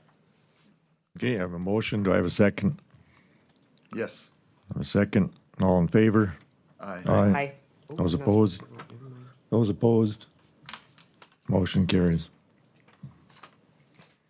Okay, now we go with discussion item, victim witness. I think Commissioner Marsh, you wanted that added? Yes, I did. I'm still not comfortable with the way that whole process went down on $80,000 grant that was, if I have all my facts straight, that was not applied for, that we were told we were denied for. And then we were told that she did not apply for it, and it's like, and then she said it was, and this is all stuff coming back to me because I was not part of any of these discussions, that it was a COVID thing with her mom. It's just like, at some point there's lying going on, I could probably forgive. I mean, at first, if you go into her job description, grant writing is a part of it, you know, so then she has to sign that she understands her job description, even though it's only, supposedly we're the only county in the state that requires it. It's still her job description, and she understands her job description. She's been applying for this grant for how many years? And then if we missed a grant, that's one thing, but lying from now on, what can we believe what is said? If an employee would lie to me, that'd be termination. So $80,000 is, there's people in our county that don't make $80,000 a year, and for us just to look the other way to it for taxpayer money it's wrong. Well, I guess I'd like to know where the comment came from that she applied and then was denied, because I haven't heard that. I heard that, what I was told is that she didn't apply for it. And I can understand, I guess, your reaction to it. What I can say, though, is Linda's been with us a long time, and she does really good work. And if you would terminate her, it affects not only us, it affects the city of Dickinson, it affects smaller communities who she also provides services to. There are unfortunately victims that we see on a repeat basis that she has established relationships with over the years, that I think are comfortable speaking to her, that they might not be another person. We would have to try to find another victim witness advocate and train them in, which is gonna take time and money and be a huge burden on my office, the city of Dickinson's office, the surrounding communities. So I just want you to, you know, all of that information to be presented as well. And I'm not making any excuses, but last year was pretty unprecedented for everyone. The courthouse was closed for quite a long time. She did have family issues that I don't think I should be discussing. And, you know, there's a lot that goes into it. And at the end of the day, I don't know who didn't put anything in her budget. Her budget should have been, there should have been money in her budget. It shouldn't have been a zero or whatever it was. So I don't know how that got overlooked. The budget, she obviously needs a budget going forward. And whether there's a grant or not, it shouldn't have been relied on. The budget should have been there to have it approved, which I think it's always been done in the past. And I don't even know that we would be here had her budget not been overlooked. But her budget was the grant. I mean, that's why I think there was a zero in her budget. And she did tell a commissioner, I'm not gonna name names, that she did apply for it. She did not tell the truth. She said she did apply for it, and then she said she didn't. And I'm not aware of that. I can just tell you what I know, so. And I understand it was COVID, and I understand, we all went through COVID. We all went through a rough year. Yep. But it's on her job description. And if she didn't have time and she had family issues, there's other employees that don't have it on their job description, and they go above and beyond to do the grants. Sure. And she's applied for that grant every year for her $80,000. So where was the money supposed to come from? I don't know. I'm just telling you what And this I is know, the third time we've asked her to be at a meeting, and I don't see her here? I didn't even know she was on the agenda today, so, I don't know who's asking her to be at these meetings, I guess. I mean, we've tabled this since January, February, and we just keep on tabling it and tabling it. Well, we're just gonna table it till December, and then, Well, I guess that was the purpose of, Commissioner Franchuk, Messer, and myself meeting with her last month, was for that to be presented and her to write that letter, explaining what she does and, you know, moving forward. I agree. I don't know why it keeps coming back up. Well, just well, like, because it's an $80,000 that we wouldn't have had to come up with in our budget is why it keeps coming up. I agree with that, but how much money did we just give out in COVID funds? I mean, for all sorts of things. I'm not saying that it excuses what she did by any means, but I'm just saying that I think we can find it in her budget as a county employee for her budget to be filled or granted. that's fine, but in the same respect, it's in her job description to do it. You know, I mean, did you guys met with her? Was there any disciplinary I action guess taken? I did, that was given to decide for Commissioner Messer and I and the state's attorney to meet with her and discuss it, and we took care of it. And I don't know, I know she made a mistake. How many years, Mikada's grant saved us how much money on it? I mean, that's a position we need to have by law, to have in a position. She saved us money. She made a mistake. Let's move on. I think the only solution is let's approve the budget for the rest of the year, and let's. But was there any She's been disciplinary instructed to apply for that grant next year. Was She's there been, any she's been told that she needs to do. Is there anything in her file about this situation? She was talked to by us, and we Is went. there anything in her file, so if something comes up in the future, we can go back to say this? It's is- on record. We've been on record every month on the meetings. It's on record. What more record do we need? What do you, excuse me, Mr. Commissioner, what do you want to do, Bernie? Do you want I to don't know, I just fire? want to get it brought up because there's people that don't make $80,000 a year, and we just. Including me. Me. Yeah.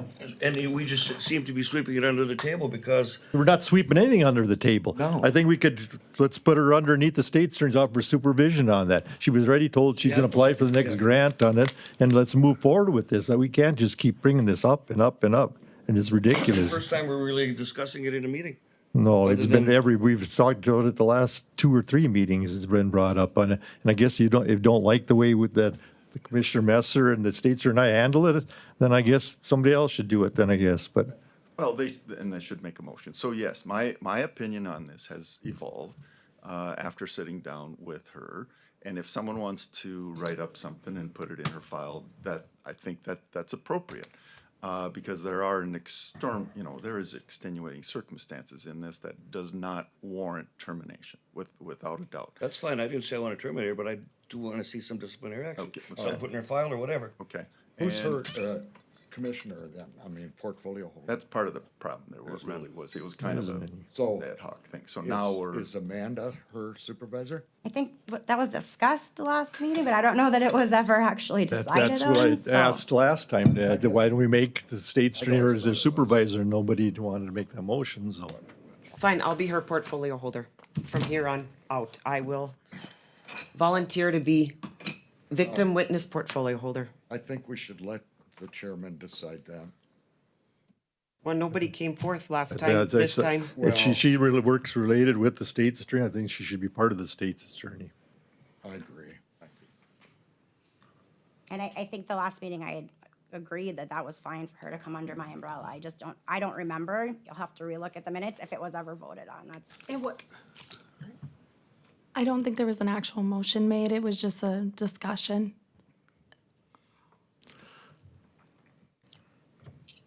I'm looking for a motion then to make her part of the state's attorney and also to approve her budget for the rest of the year. Second, or that's the motion? Yes, That's two parts. I can make a motion. Chairman can make a motion, so I'll second your motion, Mr. Chairman. Just for discussion, I just want to put out there that was $80,000 of taxpayer money. Oh, boy. Just to put it out there. How many years did she save us money too by getting a grant? Could have got turned down. And it could have gotten turned down, but it never did. I guess I would like somewhere, and it probably isn't here, there still needs to be something to put into her file. And I'm not the one to write it because I did not sit down with her to decide on, I mean, that's not even disciplinary action, that's just putting something in her file that says this happened, neglected duties or whatever. That would fall under the personnel commissioner's job, I think, in my mind. That's fine, I don't care where it comes from. No. Okay, any other discussion? Roll call vote. Chair votes aye. Commissioner Zander. Aye. Commissioner Marsh. Aye. Commissioner Arthod. No. Commissioner Messer. Aye. Motion carries. Next, Commissioner Marsh, you had something with fire band or fireworks? So, we have a fireworks ban in the county, and I totally, pardon? don't- Do we not I have thought a the fireworks ban the fireworks was directly related to the Index, fire index. Yes. I don't think there's actually a ban in place, is there? Well, I thought, Yeah. I thought that we had a fireworks ban going on to where people could not shoot fireworks. It's on the daily index. Okay, all right, well, I was just upset if there was a fireworks ban, why some of the little towns are still allowing fireworks on a public display. And I'm just making a statement, if the county is having a fireworks ban, they should be following it. Yeah, so this, Shauna Davenport. So I understand why you feel that way, because when, like Gladstone, for instance, when they did do that display, we technically that was a very high day. So, we were in a band that day. But when it comes to the incorporated cities within Stark County, they have to have a ordinance as well that follows the Stark County's fire ban, so they can decide when it comes to their public displays if they're going to follow the Stark County ban. It gets tricky like that, so they can decide if they're going to do a public display like that. And since the fire department was a part of that, they could make that decision on their own. It's just that we give the fire departments money and then they don't follow our what's going on. I understand your I'm not frustration. looking for any action, I'm just making a statement that I'm upset Yep. with the fact that they don't follow because I'm sure they don't have trained what do you call the people that shoot stuff off? Yep. Yep. The common pe- Pyrotechnics? You know, and it's just like, that's all I wanted to say was make a statement about this. Yeah. I understand. Thank you. Thank you for clarifying me.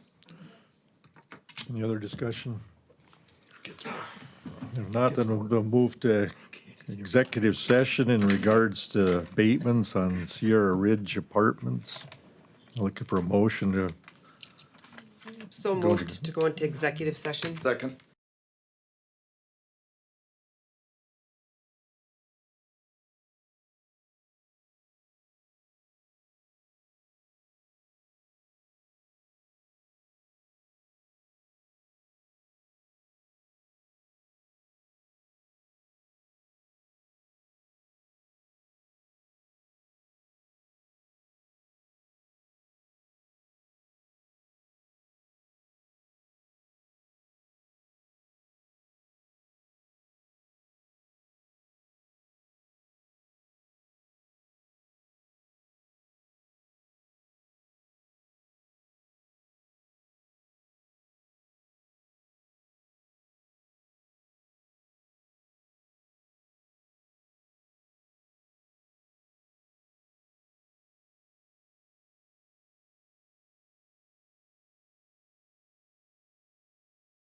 Any day we'd be forced to train.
And then